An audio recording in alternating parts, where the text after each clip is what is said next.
देखो जिवें मैं कह रहा कि ਤੁਹਾਨੂੰ ਕਿਸੇ ਵੀ ਚੀਜ਼ ਨੂੰ ਡਿਫਰ ਕਰਨਾ ਆਉਣਾ ਚਾਹੀਦਾ, ਜਿਵੇਂ ਕੀ ਪੁੱਛਿਆ ਕੀ ਜਾ ਰਿਹਾ, ਜਿਵੇਂ ਫੋਰ ਐਗਜ਼ਾਮਪਲ ਜਦੋਂ ਤੁਹਾਨੂੰ ਕਿਸੇ ਨੇ ਕਿਹਾ ਡਿਫਾਈਨ ਫੋਰਸ, ਹਨਾ, ਤਾਂ ਤੁਸੀਂ ਫੋਰਸ ਨੂੰ ਡਿਫਾਈਨ ਕਰਨਾ ਹੁੰਦਾ ਹੈ। ਹੁਣ ਮੈਂ ਇੱਥੇ ਡਿਫਾਈਨ ਨਹੀਂ ਕਰਨ ਜਾ ਰਿਹਾ, ਜਸ ਤੁਹਾਨੂੰ ਪਤਾ ਹੈ ਇਟ ਇਜ਼ ਅ ਪੁਸ਼ ਔਰ ਅ ਪੁਲ that changes or tends to change the position, the state of the body from its rest to motion or uniform motion to rest or anything। ਉਹ ਸਾਰੀ ਗੱਲਾਂ ਆਪਾਂ ਕਰ ਚੁੱਕੇ ਹਾਂ। ਮੰਨ ਲਓ ਜੇ ਤੁਹਾਨੂੰ ਆ ਜਾਂਦਾ ਡਿਫਾਈਨ 1 ਨਿਊਟਨ, ਤੁਹਾਨੂੰ ਆ ਜਾਂਦਾ ਕਈ ਵਾਰ 1 ਨਿਊਟਨ ਨੂੰ ਡਿਫਾਈਨ ਕਰਨਾ ਆ ਜਾਂਦਾ ਪੇਪਰ 'ਚ, ਤੇ 1 ਨਿਊਟਨ ਨੂੰ ਡਿਫਾਈਨ ਕਿਵੇਂ ਕੀਤਾ ਜਾਂਦਾ ਹੈ। ਹੁਣ ਤੁਹਾਨੂੰ ਪਤਾ ਹੈ ਕਿ ਜਿਹੜਾ ਫੋਰਸ ਦਾ ਫਾਰਮੂਲਾ ਹੈ, ਫੋਰਸ ਦਾ ਫਾਰਮੂਲਾ ਹੈਗਾ ਮਾਸ ਇਨਟੂ ਐਕਸਲਰੇਸ਼ਨ। ਤੁਸੀਂ ਇਧਰਲੀਆਂ ਕੁਆਂਟੀਟੀਜ਼ ਜਿਹੜੀਆਂ 1 ਪੁੱਟ ਕਰ ਦਿਓ, ਮਾਸ 1 ਕਿਲੋਗ੍ਰਾਮ ਪੁੱਟ ਕਰ ਦਿਓ, acceleration 1 metre per second square put ਕਰ ਦਿਓ, ਤਾਂ ਤੁਹਾਨੂੰ ਪਤਾ ਇਹ ਬਣ ਜਾਏਗਾ 1 kilogram metre per second square. ਤੇ ਇਸੇ ਨੂੰ ਕੀ ਕਹਿੰਦੇ ਆ? 1 ਨਿਊਟਨ। ਠੀਕ ਹੈ ਨਾ। ਸੋ ਫੋਰਸ ਨੂੰ ਆਪਾਂ ਇਸੇ ਤਰ੍ਹਾਂ ਡਿਫਾਈਨ ਕਰਦੇ ਹਾਂ ਕਿ 1 ਨਿਊਟਨ ਫੋਰਸ ਕਦੋਂ ਕਿਹਾ ਜਾਏਗਾ? ਜਦੋਂ ਜਿਹਨੂੰ ਕਿਹਾ ਤਾਂ ਇਹਨੂੰ ਕਈ ਤਰ੍ਹਾਂ ਜਾ ਸਕਦਾ। ਦੇਖੋ ਕਿ ਜਿਵੇਂ ਫੋਰ ਐਗਜ਼ਾਮਪਲ ਤੁਸੀਂ ਦੇਖੋ ਵੀਡੀਓ 'ਚ ਤੁਸੀਂ ਦੇਖ ਰਹੇ ਹੋ ਨੂੰ, ਮੰਨ ਲਓ ਆ 1 ਕਿਲੋਗ੍ਰਾਮ ਦਾ ਕੋਈ ਪੱਥਰ ਆ, 1 ਕਿਲੋਗ੍ਰਾਮ ਦੇ ਪੱਥਰ ਨੂੰ ਮੈਂ ਇਸ ਤਰ੍ਹਾਂ ਪੁਸ਼ ਕਰਕੇ 1 ਮੀਟਰ ਪਰ ਸੈਕਿੰਡ ਸਕੁਅਰ ਦੀ ਐਕਸਲਰੇਸ਼ਨ ਦੇਣੀ ਹੈ ਇਹਨੂੰ ਐ ਮਾਰ ਕੇ।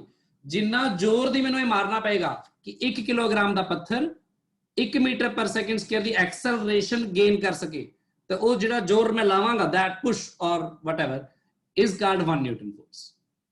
ਇਸੇ ਚੀਜ਼ ਨੂੰ ਮੈਂ ਐਵੇਂ ਤਾਂ ਕਰ ਸਕਦਾ, ਤੁਸੀਂ ਸੋਚ ਕੇ ਦੇਖੋ ਇੱਧਰ ਕਿ 1 ਨਿਊਟਨ ਨੂੰ ਐਵੇਂ ਤਾਂ ਲਿਖਿਆ ਜਾਂਦਾ ਕਿ ਪੱਥਰ ਜਿਹੜਾ ਤੁਸੀਂ 2 ਕਿਲੋ ਦਾ ਲੈ ਲਓ ਤੇ ਐਕਸਲਰੇਸ਼ਨ ਕਿੰਨੀ ਦੇਣੀ ਪੈਗੀ ਉਹਨੂੰ? Half metre per second square, ਹੈ ਨਾ? Yes sir, metre per second square. ਤੇ ਜਾਂ ਫਿਰ ਇਹਨੂੰ ਤੁਸੀਂ ਐਵੇਂ ਕਰ ਸਕਦੇ ਹੋ ਕਿ ਪੱਥਰ ਅੱਧਾ ਕਿਲੋ ਦਾ ਹੀ ਹੈ ਤੇ acceleration 2 metre per second square, 2 metre per second Newton ਬਣਾਣਗੇ ਨਹੀਂ, ਹਨਾ।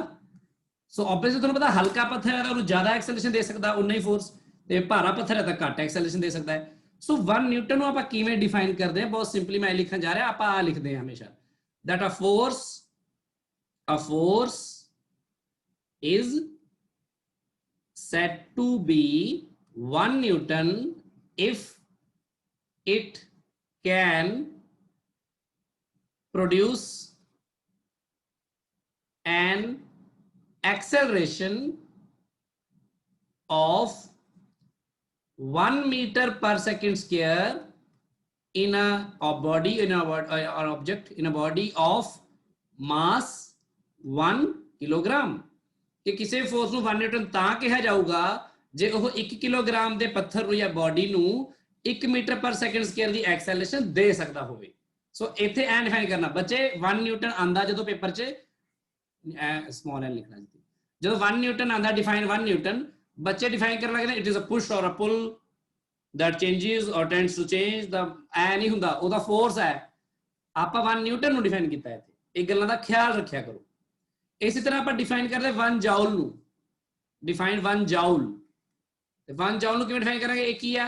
એનર્ਜੀ ਹੈ ਨਾ, ਜਾਂ ਯੈਸ ਸਰ, ਵਰਕ ਹੁੰਦਾ ਹੈ ਫੋਰਸ ਇਨਟੂ ਡਿਸਪਲੇਸਮੈਂਟ। ਫੋਰਸ ਨੂੰ ਲਿਖ ਦੋ 1 ਨਿਊਟਨ, ਡਿਸਪਲੇਸਮੈਂਟ ਨੂੰ 1 ਮੀਟਰ। 1 ਮੀਟਰ, ਮੀਟਰ ਨੂੰ ਆਪਾਂ 1 ਜਾਊਲ ਕਹਿੰਦੇ ਆ। Yes sir. ਹੁਣ ਤੁਹਾਨੂੰ ਪਤਾ ਹੈ ਕਿ 2 ਨਿਊਟਨ ਤੇ ਉਧਰ ਹਾਫ ਵੀ ਹੋ ਸਕਦਾ ਹੈ, ਤੇ ਉਹ ਸਭ ਗੱਲਾਂ ਮੈਂ ਜਸਟ ਵੈਸੇ ਸਮਝਾਇਆ ਤੁਹਾਨੂੰ, ਐਂ ਇਹਨੂੰ ਛੱਡ ਦੋ ਫਿਲਹਾਲ। ਸੋ ਇੱਥੇ ਮੈਂ ਕਹੂੰਗਾ ਅ ਵਰਕ ਡਨ, ਹੈ ਨਾ, ਜਾਂ ਵਰਕ ਡਨ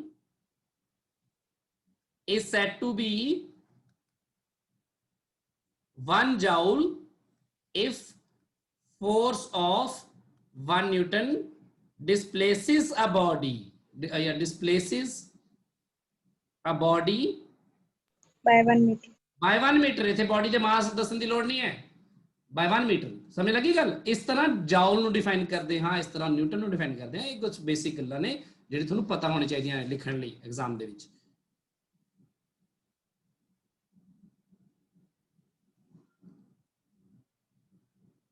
ਹੁਣ ਉਸ ਤੋਂ ਬਾਅਦ ਦੇਖੋ, ਉਸ ਤੋਂ ਬਾਅਦ ਜਿਵੇਂ ਇੱਕ ਤੁਹਾਨੂੰ ਆਂਦੇ 1 ਡਾਇਨ ਵੀ ਡਿਫਾਈਨ ਕਰਨਾ ਆ ਸਕਦਾ ਪੇਪਰ ਦੇ ਵਿੱਚ।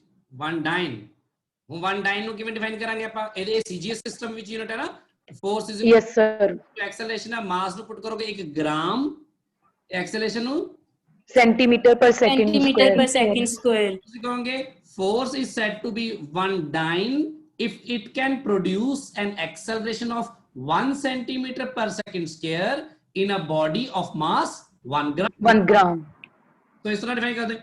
and 1 erg ਹੋਵੇ ਜੇ work is said to work done is said to be 1 erg if the force of 1 dyne can produce or can displace a body by 1 centimeter.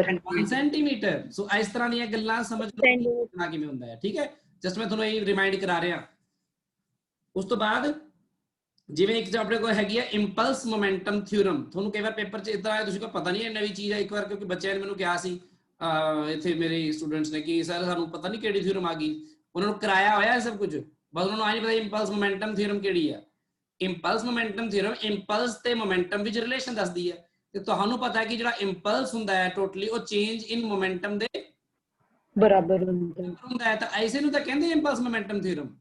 ਇਸ ਨੂੰ ਫਿਰ ਪ੍ਰੂਫ ਕੀਤਾ ਜਾ ਸਕਦਾ ਹੈ। ਸੋ ਤੁਸੀਂ ਇਹਨੂੰ ਕਹਿ ਵੀ ਸਕਦੇ ਹੋ ਕਿ that the impulse is defined as the total change in momentum of the body। ਬਸ ਸੋ ਉਹ ਆਪਣੀ ਸਟੇਟਮੈਂਟ ਹੋ ਗਈ। ਇਹਦਾ ਪ੍ਰੂਫ ਕੀਤਾ ਜਾ ਸਕਦਾ ਹੈ ਇਸ ਤਰ੍ਹਾਂ ਕਿ ਜਿਹੜਾ ਫੋਰਸ ਹੁੰਦਾ ਹੈ ਕਿਸੇ ਬੋਡੀ ਤੇ ਲੱਗਦਾ ਆ ਉਹ ਤੁਹਾਨੂੰ ਪਤਾ ਹੈ dp/dt ਹੁੰਦਾ ਆ। ਤੇ ਕੈਲਕੂਲਸ ਮੈਥਡ 'ਚ ਜਿਵੇਂ ਬਾਕੀ ਕੰਮ ਕਰਦੇ ਸੀ ਇੱਥੇ dp ਰੱਖ ਲਓ, ਤੁਸੀਂ ਵੈਕਟਰ ਫਾਰਮ ਦੇ ਵਿੱਚ ਰੱਖ ਲਓ। ਇਹ ਯਾਨੀ ਕਿ f * dt ਤੇ ਫਿਰ ਜਿਹੜਾ dp ਤੇ ਦੋਨੋਂ ਪਾਸੇ ਤੁਸੀਂ ਇੰਟੀਗ੍ਰੇਟ ਕਰ ਦੋ, ਆ ਗਿਆ ਮੋਮੈਂਟਮ ਦੇ ਲਈ। ਇੱਥੇ ਜਿਹੜਾ ਆਏਗਾ ਉਹ ਟਾਈਮ ਦੇ ਵਿਦ ਰਿਸਪੈਕਟ ਟੂ ਆਏਗਾ ਆਪਣਾ ਜਿਹੜਾ ਆਏਗਾ ਇਹ ਟਾਈਮ ਤੁਸੀਂ 0 ਤੋਂ ਲੈ ਕੇ t ਤੱਕ ਕਹਿ ਲਓ ਜਦੋਂ ਸਟਾਰਟ ਹੋਇਆ ਉਹ। ਤੇ ਇਹ ਮੋਮੈਂਟਮ ਨੂੰ p1 ਤੋਂ ਲੈ ਕੇ p2 ਤੱਕ ਦੇਖੋ ਵੈਕਟਰਸ ਦੇ ਵਿੱਚ ਹੀ ਭਰ ਰਿਹਾ ਮੈਂ ਕਿਉਂਕਿ ਵੈਕਟਰ ਕੁਆਂਟੀਟੀ ਦਾ ਹੀ ਆਪਾਂ ਇੱਥੇ ਇੰਟੀਗ੍ਰੇਟ ਕਰ ਰਹੇ ਹਾਂ ਉਹਦੇ ਵਿਦ ਰਿਸਪੈਕਟ ਟੂ ਹੀ। ਫਿਰ ਇੱਥੇ ਜਿਹੜਾ ਆ ਬਣ ਜਾਂਦਾ ਹੈ ਆ ਵਾਲਾ, ਇਹਨੂੰ ਆਪਾਂ ਇੱਧਰ ਲਿਖ ਦਿੰਦੇ ਆ that integral 0 ਤੋਂ ਲੈ ਕੇ t ਤੱਕ f dt ਇਹ ਬਰਾਬਰ ਹੁੰਦਾ ਹੈ f ਤੇ dt ਵਿੱਚ ਨਾ ਡਾਟ ਹੈ ਨਾ ਕ੍ਰਾਸ ਹੈ, ਯਾਦ ਰੱਖਣਾ ਹੈ। ਸਕੇਲਰ ਮਲਟੀਪਲੀਕੇਸ਼ਨ ਹੈ, ਟਾਈਮ ਦਾ ਫੋਰਸ ਨਾਲ ਸਿੱਧਾ ਮਲਟੀਪਲੀਕੇਸ਼ਨ ਹੋ ਰਿਹਾ। ਤੇ dp ਦਾ ਜਿਹੜਾ ਇੰਟੀਗਰਲ ਹੁੰਦਾ ਉਹ ਕੱਲਾ p ਬਣ ਜਾਏਗਾ। ਜਿਵੇਂ d ਇੰਟੀਗਰਲ ਆਫ dx ਦਾ ਬਣ ਜਾਂਦਾ ਸੀ ਕੱਲਾ x ਤੇ ਲਿਮਿਟਸ ਪੁੱਟ ਕਰਦੇ ਸੀ। ਇੰਟੀਗਰਲ ਆਫ dv ਦਾ ਬਣ ਜਾਂਦਾ ਕੱਲਾ v ਫਿਰ ਲਿਮਿਟਸ ਪੁੱਟ ਕਰਦੇ ਸੀ। ਇੰਟੀਗਰਲ ਆਫ dt ਦਾ ਬਣ ਜਾਂਦਾ ਇਕੱਲਾ t ਤੇ ਲਿਮਿਟਸ ਪੁੱਟ ਕਰਦੇ ਸੀ। ਇਹ ਸਾਰਾ ਕੁਝ ਉਵੇਂ ਕਰਦੇ ਸੀ। ਇੱਥੇ p ਵਿੱਚ ਲਿਮਿਟਸ ਪੁੱਟ ਕਰੋਗੇ ਤੁਸੀਂ p1 ਤੋਂ ਲੈ ਕੇ p2 ਤੱਕ ਤੇ ਜੇ ਲਿਮਿਟ ਪੁੱਟ ਕਰ ਦੋਗੇ ਇਹ ਬਣ ਜਾਏਗਾ p2 ਵੈਕਟਰ p1 ਵੈਕਟਰ। ਤੇ ਆ ਜਿਹੜੀ ਲੈਫਟ ਹੈਂਡ ਸਾਈਡ ਵਾਲੀ ਕੁਆਂਟੀਟੀ ਹੈ ਇਹਨੂੰ ਕੀ ਕਹਿੰਦੇ ਆ? ਇਹਨੂੰ ਹੀ ਤਾਂ ਕਹਿੰਦੇ ਆ ਇੰਪਲਸ। ਤੇ ਰਾਈਟ ਹੈਂਡ ਸਾਈਡ ਕੀ ਆ ਗਿਆ ਆਪਣਾ? change in momentum। momentum ਹੈ, ਲਿਖ ਦਿਆ ਕਰੋਗੇ change in momentum, total change in momentum, and this is called impulse momentum theorem। ਹੈ ਤਾਂ ਛੋਟੀ ਜਿਹੀ ਚੀਜ਼ ਆ, ਪੇਪਰ ਜਾ ਕੇ ਬੱਚੇ ਫਿਰ ਘਬਰਾ ਜਾਂਦੇ ਕਿ ਪਤਾ ਨਵੀਂ ਚੀਜ਼ ਕੀ ਆ ਗਈ ਹੈ। ਸੋ ਇਸ ਗੱਲ ਦਾ ਵੀ ਖਿਆਲ ਰੱਖਣਾ ਹੈ। 2-3 ਗੱਲਾਂ ਸਮਝਾ ਰਿਹਾ ਤੁਹਾਨੂੰ ਮੈਂ। ਇੱਕ ਵੈਰੀ ਇੰਪੋਰਟੈਂਟ ਹੈ ਇਹ, ਮੈਂ ਇਸ ਲਈ ਇੱਥੇ ਲਿਖ ਰਿਹਾ। ਇਹਦਾ ਮੈਂ PDF ਵੀ ਭੇਜੂਗਾ ਤੁਹਾਨੂੰ ਜੋ ਮੈਂ ਲਿਖ ਰਿਹਾ ਉਹਦਾ। ਸੋ ਤੁਸੀਂ ਟੈਨਸ਼ਨ ਨਾ ਲਓ, ਬਸ ਸੁਣ ਲਓ, ਇਹਨੂੰ ਸਮਝ ਲਓ। ਇਹ ਬਹੁਤ ਇੰਪੋਰਟੈਂਟ ਕੁਐਸਚਨ ਹੈ। ਇਸ ਵਿੱਚ ਆਉਂਦਾ ਹੈ ਇਹ ਕਹਿੰਦੇ prove that Newton's second law is real law of motion। इतने रियल या वर्चुअल वर्गी असल कोई गल नहीं है। रियल का मतलब है भी असली लॉ यही आ, कहने का भाव यही है असली सारा कुछ। ये सारे लॉ समाए हुए ने, उसका मतलब ये है, ठीक है। या फिर कहते हैं why Newton second law is called real law of motion. वो एवं पूछ वाई पा सकते हैं। तो मैं क्वेश्चन का जवाब देना मैं। सो Newton's second law is called real law of motion because the other two laws can be derived from Newton's second law.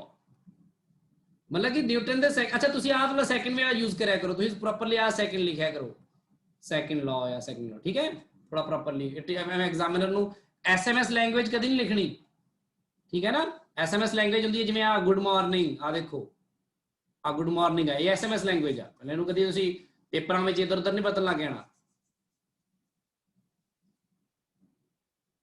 सो ਇਹਨੂੰ ਕਹਿੰਦੇ ਆ real law of motion because other two laws can be derived from Newton second law. ਆਪਾਂ derive ਕਰਕੇ ਦੱਸ ਦਿੰਦੇ ਆ ਕਿਵੇਂ।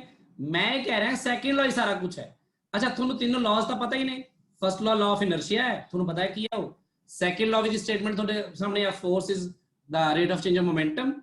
And ਤੀਸਰਾ ਜਿਹੜਾ ਹੈਗਾ every action has an equal action. So ਇੱਥੇ ਆਪਾਂ ਜੋ ਪ੍ਰੂਵ ਕਰਦੇ ਆ ਪਹਿਲਾਂ ਤਾਂ ਆ ਲਿਖ ਦਿੰਦੇ ਆ, ਫਿਰ ਆਪਾਂ ਇੱਥੇ ਹੈਡਿੰਗ ਬਣਾ ਦਿੰਦੇ ਆ the first law Newton's first law from second law, यानी सेकंड लॉ तो पहला लॉ ਆਪਾਂ ਕੱਢ ਕੇ ਦਿਖਾ ਸਕਦੇ ਹਾਂ। ਕਿਵੇਂ ਕੱਢ ਕੇ ਦਿਖਾ ਸਕਦੇ ਹਾਂ?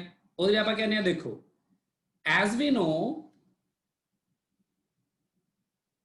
according to Newton's second law, ਤੇ ਨਿਊਟਨ ਸੈਕੰਡ ਲਾਅ ਦੇ ਅਕੋਰਡਿੰਗ ਕੀ ਹੁੰਦਾ? ਫੋਰਸ ਇਜ਼ ਇਕੁਅਲ ਟੂ ਕੀ ਨਾ ਮਾਸ ਇਨਟੂ acceleration, ਐਕਸੈਲਰੇਸ਼ਨ। ਸੋ ਆਪਾਂ ਆ ਤਾਂ ਸੈਕੰਡ ਲਾਅ ਹੀ ਆਪਾਂ ਪ੍ਰੂਵ ਕਿਹੜਾ ਕਰਨਾ? First law. ਆਪਾਂ ਕਹਿੰਦੇ ਆ if no external force acts on system ਇਹ ਮੈਂ ਸਮਝਾਉਂਗਾ ਤੁਹਾਨੂੰ ਸਿਸਟਮ ਕੀ ਹੈ ਤੇ ਐਕਸਟਰਨਲ ਫੋਰਸ ਦਾ ਕੀ ਮਤਲਬ ਹੈ। ਤੇ then force ਕਿੰਨਾ ਆਏਗਾ? 0 zero, मतलब mass into acceleration 0 zero, तो 0 हो नहीं सकता, mass cannot be 0, Acceleration 0. so acceleration is 0, and अगर acceleration 0 हो जाए therefore ਇਹਦਾ मतलब ਕੀ ਹੈ? acceleration 0 है therefore body की velocity नहीं change होगी, है ना? yes sir, if body is at rest, वो rest पे रहेगी, it will remain at rest, है ना? And if it is moving with uniform motion in a particular direction, it will keep on moving with uniform motion in a particular direction. लिख लोगे ना इन्हें? yes sir, ये हो गया first law from second law. So first law निकल आया ना, क्योंकि अब क्या फर्स्ट लॉ दी कंडीशन ही है कि that when there is no force acting on the system, तो आप फोर्स ਨੂੰ 0 ਪੁੱਟ ਕਰਤਾ, ਐਕਸੈਲਰੇਸ਼ਨ 0 ਆ ਗਈ। ਅਸੀਂ ਕਿਹਾ ਐਕਸੈਲਰੇਸ਼ਨ 0 ਹੋਣ ਦਾ ਮਤਲਬ ਤਾਂ ਇਹੀ ਹੈ ਫਿਰ, ਜੋ ਕਿ ਫਰਸਟ ਲॉ ਕਹਿੰਦਾ ਵੈਸੇ, ਅਦਰਵਾਈਜ਼ ਇਸ ਤਰ੍ਹਾਂ ਆਪਾਂ ਇਹਦਾ ਜਿਹੜਾ ਅਗਲਾ ਲॉ ਕਰਦੇ ਆ ਕਿ ਥਰਡ ਲॉ, ਇਹ ਬਹੁਤ ਬਹੁਤ ਇੰਪੋਰਟੈਂਟ ਹੈ। ਸੋ ਕਈ ਵਾਰ ਉਹ ਕਹਿ ਦਿੰਦੇ ਨੇ derive the Newton's third law from second ਲॉ।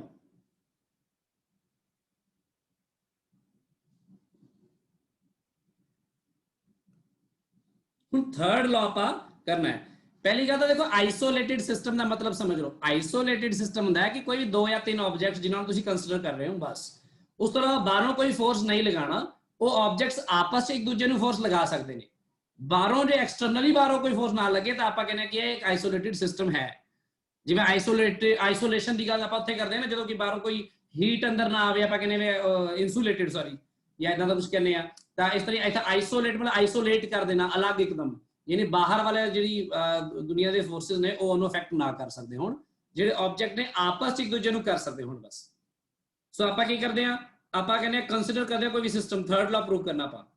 Consider N isolated system of 2 bodies. ਆਪਾਂ ਕੋਈ 2 ਬੋਡੀਜ਼ ਦੀ ਗੱਲ ਕਰਦੇ ਆ, ਇਹਦੇ ਨਾਲ ਆਪਾਂ ਪ੍ਰੂਵ ਕਰ ਲੈਣੇ ਗੱਲ ਸਿਸਟਮ ਆਫ 2 ਬੋਡੀਜ਼। ਬਾਕੀ ਸਾਰੀਆਂ ਚੀਜ਼ਾਂ ਤੇ ਵੀ ਇਸ ਤਰ੍ਹਾਂ ਹੀ ਇਹ ਲਾਗੂ ਕੀਤੀ ਜਾ ਸਕਦੀ ਹੈ। 2 ਬੋਡੀਜ਼ ਦਾ ਨਾਮ ਰੱਖ ਦੋ A ਐਂਡ B, ਠੀਕ। ਤੇ ਆਪਾਂ ਇਹ ਕਰਦੇ ਕੋਈ ਬੋਡੀ A ਹੈ, ਕੋਈ ਬੋਡੀ B ਹੈ। ਹੁਣ ਬੋਡੀਜ਼ ਨੂੰ ਬਾਹਰੋਂ ਕੋਈ ਫੋਰਸ ਨਹੀਂ ਲੱਗ ਸਕਦਾ, ਪਰ ਬੋਡੀਜ਼ ਇੱਕ ਦੂਜੇ ਨੂੰ ਫੋਰਸ ਲਗਾ ਸਕਦੀਆਂ ਨੇ, ਚਾਹੇ ਉਹ ਕਿਸੇ ਵੀ ਤਰ੍ਹਾਂ ਹੋਵੇ, ਚਾਹੇ ਕੰਟੈਕਟ ਫੋਰਸ ਹੋਵੇ ਟਕਰਾ ਕੇ ਲਗਾਉਣ, ਜਾਂ ਫਿਰ ਕੋਈ ਮੈਗਨੇਟ ਹੋਵੇ ਜਿਹੜਾ ਬਿਨਾਂ ਇੱਕ ਦੂਜੇ ਨੂੰ ਟੱਚ ਕੀਤੇ ਵੀ ਲਗਾ ਸਕਦਾ ਹੈ ਫੋਰਸ ਇੱਕ ਦੂਜੇ ਨੂੰ। ਸੋ ਕੋਈ ਵੀ 2 ਬੋਡੀਜ਼ ਨੂੰ ਫੋਰਸ ਲੱਗ ਸਕਦਾ ਹੈ। ਸੋ ਆਪਾਂ ਮੰਨ ਲੈਂਦੇ ਆ ਇੱਕ ਬੋਡੀ A ਹੈ, ਆਪਾਂ ਮੰਨ ਲਿਆ ਇੱਕ ਬੋਡੀ B ਹੈ, ਤੇ ਆਪਾਂ ਮੰਨ ਲੈਂਦੇ ਕਿ ਚਾਹੇ ਇੱਕ ਦੂਜੇ ਨਾਲ ਟਕਰਾ ਗਈਆਂ ਜਾਂ ਜੋ ਵੀ ਹੈ, ਤੇ they can exert force on each other ਮੰਨ ਲਓ। ਸੋ ਆਪਾਂ ਮੰਨ ਲੈਂਦੇ ਆ let FAB, ਤੇ FAB ਦਾ ਮਤਲਬ ਤੁਹਾਨੂੰ ਪਹਿਲਾਂ ਸਮਝਾਇਆ ਹੈ, it is the force on A, body A by B, ਤੇ ਆਪਾਂ FBA ਨੂੰ ਮੰਨ ਲੈਂਦੇ ਆ force on body B by A। ਸੋ ਅੱਛਾ therefore ਆਪਾਂ ਨੂੰ ਨਿਊਟਨ ਸੈਕੰਡ ਲਾਅ ਦਾ ਪਤਾ ਹੀ ਆ। According to Newton second law ਆਪਾਂ ਮੰਨ ਲੈਂਦੇ ਲੈਟ, ਇੱਥੇ ਆਪਾਂ ਮੰਨ ਲੈਂਦੇ ਲੈਟ ਜਿਹੜਾ PA ਹੈਗਾ, PA is linear momentum of body A and PB ਆਪਾਂ ਰਿਪਰੈਜ਼ੈਂਟ ਕਰਦੇ ਹਾਂ linear momentum of body B। ਤਾਂ ਆ ਫੋਰਸ A ਤੇ ਲੱਗਿਆ ਨਾ FAB, ਸੋ therefore ਜਿਹੜਾ FAB ਹੈ ਇਹ ਹੈਗਾ ਫੋਰਸ ਔਨ body A। ਇਹ ਕੀ ਹੋਏਗਾ? ਇਹ rate of change of linear momentum of body A ਹੋਏਗਾ ਨਾ, dPA by dt। ਐਂਡ ਜਿਹੜਾ FBA ਹੋਏਗਾ ਇਹ ਫੋਰਸ ਲੱਗਿਆ ਦੂਸਰੀ ਬੋਡੀ ਤੇ, d by d t of p b होएगा, इतने याद रखना पुट्ठा ना कर दियो, फोर्स ऑन बी है तो मोमेंटम बी का चेंज होता है, फोर्स ऑन ए है तो मोमेंटम ए का चेंज होता है। एक किदे अकॉर्डिंग आया आ रिजल्ट्स, किदे अकॉर्डिंग लाए ने, according to Newton second law. हाँ सेकंड लॉ। ਹੁਣ मैं कह रहा इन्होंने दोनों ऐड कर दो तुसी, ਤੁਹਾਡਾ एफ ए भी आएगा प्लस एफ बी ए आएगा, वेक्टर फॉर्म च लिख रहा मैं, is equal to d by d t of p a and d by d t of p b, which is equal to d by d t, चाहे तुसी अलग करके p a plus p b भी लिख सकते हो। वैसे ਆਪਾਂ ਇਹਨੂੰ ਕਹਿੰਦੇ ਆ law of conservation of momentum कि जो total momentum of the body है चेंज नहीं हो सकता कभी भी ड्यू टू, क्यों, क्योंकि एक्सटर्नल फोर्स नहीं एक्ट कर रहा। अब मैं इतने रीजन लिखते हैं, because there is no external force, ah internal force ने जो एक दूसरे बॉडी लगा रही है, there is no external force, therefore total momentum of system is constant. So अगर आ चीज constant है, जो total momentum of system is constant, if this thing is constant, then what will be its derivative? Zero. Constant का derivative की होता है, zero होता ना, so Zero. FAB plus FBA will be equal to 0 and therefore FAB will be equal to minus of FBA, which is Newton's Third law of motion. So ਤੁਹਾਨੂੰ ਆਹ ਵੀ ਇੱਕ ਲਿਖਣਾ ਆਣਾ ਚਾਹੀਦਾ ਹੈ, ਇੱਕ ਤਾਂ impulse momentum theorem, number 2 Newton second law is a real law of motion, ਤੇ ਇਹਦੇ ਲਈ ਆਪਾਂ ਥਰਡ ਲਾਅ ਵੀ ਇਹ ਚੋਂ ਕੱਢਣਾ ਹੈ ਤੇ ਫਸਟ ਲਾਅ ਵੀ ਕੱਢਣਾ ਹੈ, ਸੈਕੰਡ ਤਾਂ ਆਪ ਹੀ ਹੈ। ਹਾਂਜੀ ਪਿਊਸ਼ ਸਰ ਆ ਜ਼ੀਰੋ ਕਿਵੇਂ ਆ ਗਿਆ, ਮੇਰੇ ਦਰਦ ਤੋਂ ਦੱਸਿਓ। ਆ ਦੇਖੋ ਇਹ ਆ ਜਿਹੜਾ ਮੋਮੈਂਟਮ ਹੈ, ਹਾਂਜੀ ਸਰ, ਉਹ ਮੋਮੈਂਟਮ ਪੂਰੇ ਸਿਸਟਮ ਦਾ ਹੋ ਗਿਆ ਨਾ, ਸਿਸਟਮ 'ਚ ਬਾਹਰੋਂ ਕੋਈ ਫੋਰਸ ਨਹੀਂ ਲੱਗਿਆ, ਜਦੋਂ ਤੱਕ ਬਾਹਰੋਂ ਕੋਈ ਫੋਰਸ ਲੱਗੇ ਤਾਂ total momentum is always constant. ਹਾਂਜੀ ਸਰ। ਵੈਸੇ ਦੱਸਾਂ ਤੁਹਾਨੂੰ ਇਹ ਗੱਲ ਜਿਹੜੀ ਹੈ ਤਾਂ ਇਹ ਤੇ ਨਾ ਦੋਨੋਂ ਚੀਜ਼ਾਂ ਇੰਨੀ ਵਧੀਆ ਤਰ੍ਹਾਂ ਜੁੜੀਆਂ ਮਿਲੀਆਂ ਹੋਈਆਂ ਨਾ, ਪਤਾ ਕਿਵੇਂ ਜੁੜੀਆਂ ਹੋਈਆਂ ਨੇ, ਕਿ ਜਿਹੜਾ ਤਾਂ ਮੈਂ ਤੁਹਾਨੂੰ ਇੱਥੇ ਦੱਸਦਾ, ਬੜਾ ਇੰਪੋਰਟੈਂਟ ਗੱਲ ਹੈ ਇਹ, ਕਿ ਜਿਹੜਾ ਤਾਂ ਨਿਊਟਨਸ ਸੈਕੰਡ ਲਾਅ ਆ, ਸੈਕੰਡ ਲਾਅ ਆ, ਤੇ ਜਿਹੜਾ ਹੈਗਾ law of conservation of momentum, ਜਿਹੜਾ ਮੈਂ ਹੁਣੇ ਤੁਹਾਨੂੰ ਕਰਵਾਉਣਾ ਆ, ਬੇਸਿਕਲੀ ਕਿਤੇ ਨਾ ਕਿਤੇ ਇੱਕ ਦੂਜੇ ਤੋਂ ਡਿਰਾਈਵ ਹੁੰਦੇ ਨੇ। ਹਾਂਜੀ ਸਰ। ਲਾਅ ਨੂੰ ਯੂਜ਼ ਕਰਕੇ ਤੁਸੀਂ ਇਹਨੂੰ ਵੀ ਪ੍ਰੂਵ ਕਰ ਸਕਦੇ ਹੋ, ਹੁਣੇ ਕਰਾਂਗੇ, ਤੇ ਜਦੋਂ ਆਪ ਪ੍ਰੂਵ ਕਰਨਾ ਹੈ ਤਾਂ ਤੁਸੀਂ ਇਹਨੂੰ ਪ੍ਰੂਵ ਕਰ ਸਕਦੇ ਹੋ ਇਹਨੂੰ ਯੂਜ਼ ਕਰਕੇ। ਹੁਣ ਜਿਵੇਂ ਦੇਖੋ, ਜਦੋਂ ਤੁਸੀਂ ਇਹ ਕਹਿ ਹੀ ਰਹੇ ਹੋ ਕਿ ਜਦੋਂ ਤੱਕ ਬਾਹਰੋਂ ਐਕਸਟਰਨਲ ਫੋਰਸ ਨਹੀਂ ਲੱਗਦਾ ਤਾਂ ਟੋਟਲ ਮੋਮੈਂਟਮ ਇਜ਼ कंजर्व्ड, है ना, तो बेसिकली आ जा लिखा नीचे एक law of conservation of momentum ही तो है। Yes sir. ठीक है ना, तो ओनू यूज कर लिया एक तरह, ते ओदे नाल प्रूव हो गया अपना थर्ड लॉ। हुन थर्ड लॉ नु यूज करके प्रूव कर सकते हैं कंजर्वेशन ऑफ मोमेंटम, आ भी कर सकते हैं ਆਪਾਂ, ਤੇ ਉਹ ਵੀ ਮੈਂ ਪ੍ਰੂਵ ਕਰਕੇ ਦਿਖਾਉਣਾ ਤੁਹਾਨੂੰ ਹੁਣੀ।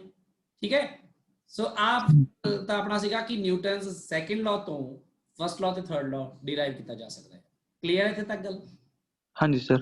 ਠੀਕ, ਇਸ ਤੋਂ ਬਾਅਦ ਜਿਹੜੀ ਅਗਲੀ ਗੱਲ ਬਣਦੀ ਹੈ, ਮੈਂ ਤੁਹਾਨੂੰ ਪੀਡੀਐਫ ਭੇਜ ਚੁੱਕਾ ਵਾਂ, ਉਹ ਤੁਸੀਂ ਗਰੁੱਪ 'ਚ ਦੇਖ ਲਿਓ, ਜਿਵੇਂ ਪੀਸ ਤੂੰ ਕਹਿ ਰਿਹਾ ਨਾ ਨੋਟਸ ਵਗੈਰਾ ਲਈ, ਤੇ ਉਹ 'ਚ ਸਾਰਾ ਕੁਝ ਹੈਗਾ ਹੈ। ਠੀਕ, ਹਾਂਜੀ ਸਰ। ਇੱਥੇ ਮੈਂ ਤੁਹਾਨੂੰ ਇਸ ਲਈ ਲਿਖ ਕੇ ਕਰਾ ਰਿਹਾ ਕਿ ਤੁਸੀਂ ਲਿਖ ਕੇ ਇੰਪੋਰਟੈਂਟ ਚੀਜ਼ਾਂ ਨੂੰ ਸਮਝ ਲਵੋ, ਸਟੈਪਸ ਨੂੰ ਸਮਝ ਲਓ, ਜ਼ਰੂਰੀ ਹੈ ਜਿਹੜੀ ਚੀਜ਼ਾਂ, ਕਿਉਂਕਿ ਇਸ ਤੋਂ ਬਾਅਦ ਜਿਹੜੀ ਚੀਜ਼ ਜ਼ਰੂਰੀ ਹੈ ਉਹ ਹੈਗੀ ਆਪਣੀ law of conservation of linear momentum.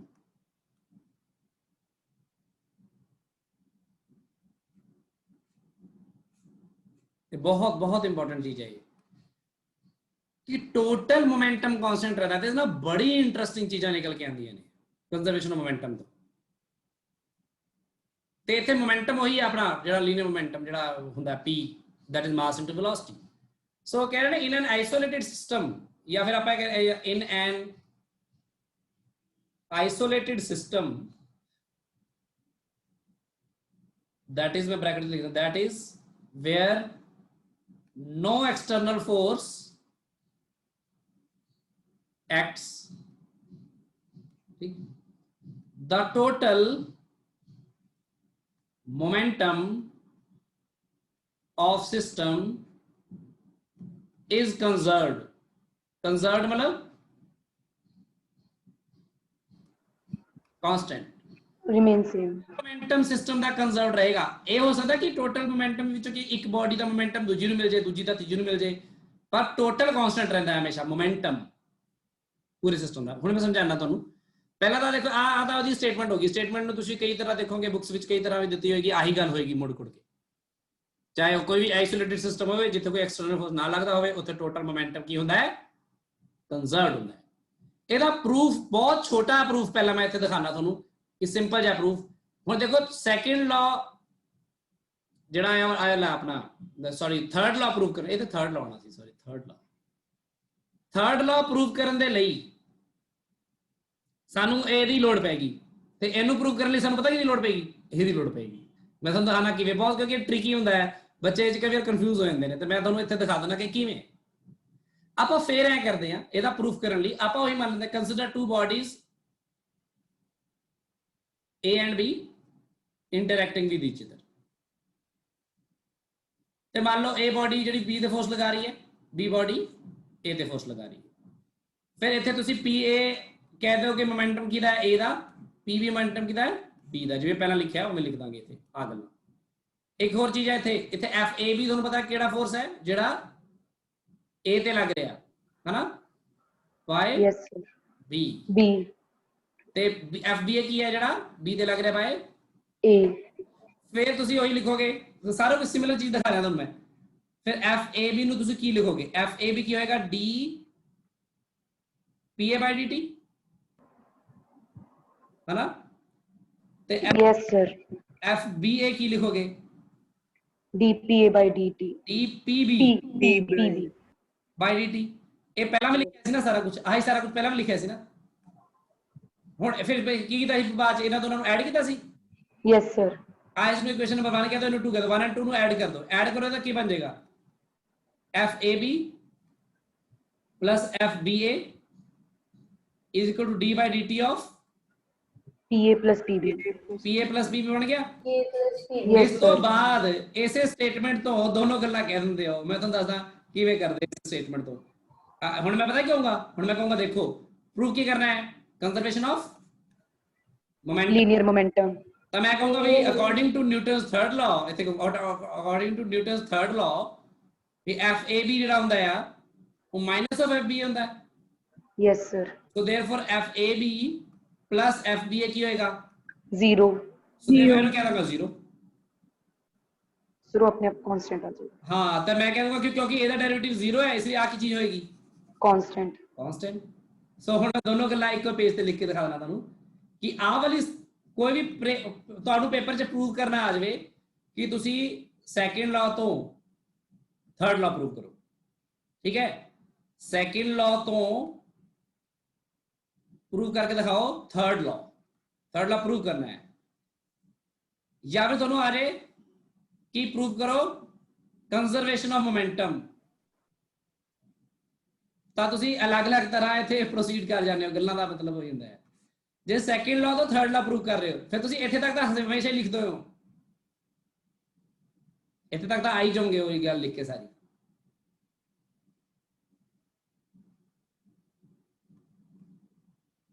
है ना? आ स्टेप इत्थे भी आ जाऊगा सेम। सो मैं इसलिए दस रहा कि तुसी कंफ्यूज ना हो ते आराम नाल अपनी कापियां ते आ चीज नु लिख के रखियो। हाँ, मैं तुहानू भेज दूंगा हुणे अज पीडीएफ।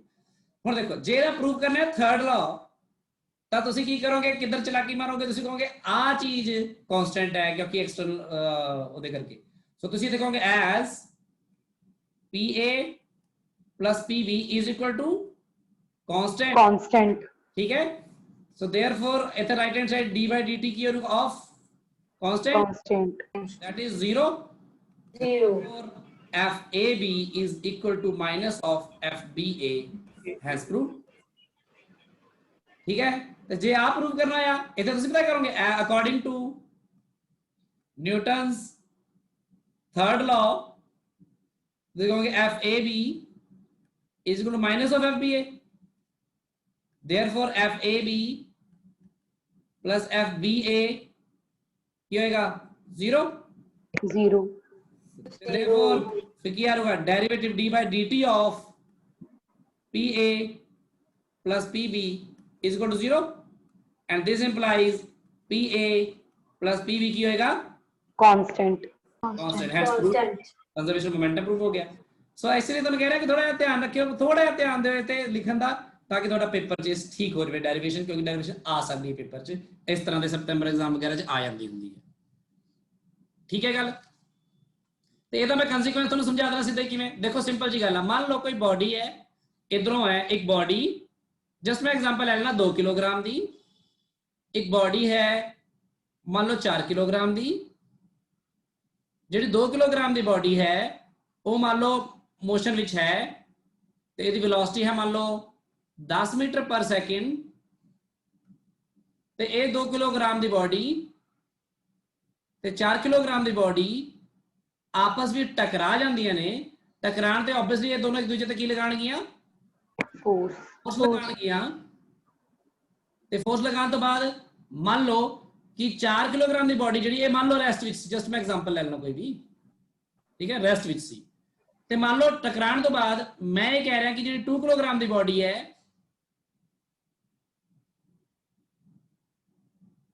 ਉਹਦੀ ਵੈਲੋਸਿਟੀ ਸਿਰਫ 2 ਮੀਟਰ ਪਰ ਸੈਕਿੰਡ ਰਹਿ ਗਈ ਹੈ ਟਕਰਾਣ ਤੋਂ ਬਾਅਦ ਕਿਉਂਕਿ ਸਲੋ ਡਾਊਨ ਹੋ ਗਈ ਥੋੜੀ ਤੇ 4 ਕਿਲੋਗ੍ਰਾਮ ਦੀ ਬਾਡੀ ਜਿਹੜੀ ਹੈ ਉਹ ਵੀ ਮੋਸ਼ਨ 'ਚ ਆ ਗਈ ਹੈ ਤਾਂ ਉਹਦੀ ਵੈਲੋਸਿਟੀ ਕਿੰਨੀ ਹੋਏਗੀ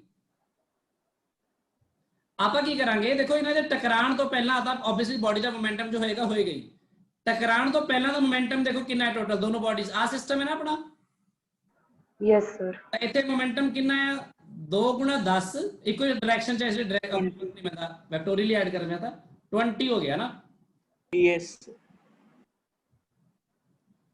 ਤੇ ਇਧਰ ਮੋਮੈਂਟਮ ਕਿੰਨਾ ਹੈ ਇਹਦੀ ਵੈਲੋਸਿਟੀ ਤੁਸੀਂ ਮੰਨ ਲਓ v ਤਾਂ ਕਿੰਨਾ ਆਏਗਾ 4 kilogram metre per second plus ਕਿੰਨਾ 4 ਹੈ ਨਾ 4 ਕਿਲੋਗ੍ਰਾਮ ਮਾਸ ਇਨਟੂ ਵੈਲੋਸਿਟੀ ਤੇ ਮੋਮੈਂਟਮ ਹੈ ਤੇ ਆਹ ਜਿਹੜਾ ਮੋਮੈਂਟਮ ਹੈ ਦੋਨੋਂ ਕੀ ਹੋਣੇ ਚਾਹੀਦੇ ਆ ਅਕੋਰਡਿੰਗ equal ਛੱਡੋ ਇਹਨੂੰ ਐਵੇਂ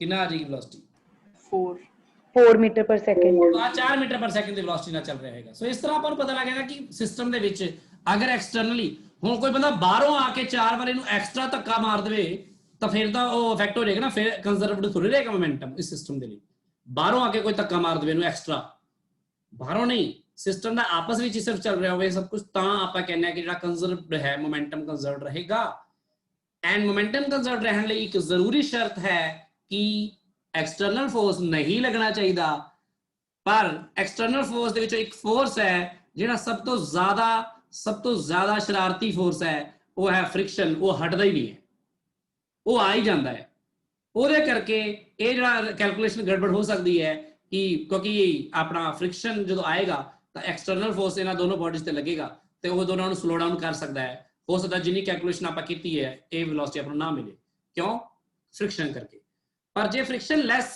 कहा है उन्होंने फिर आप इस चीज को इग्नोर करके आगे चल सकते हैं हाँ पीयूष हाथ खड़ा कर रहे थे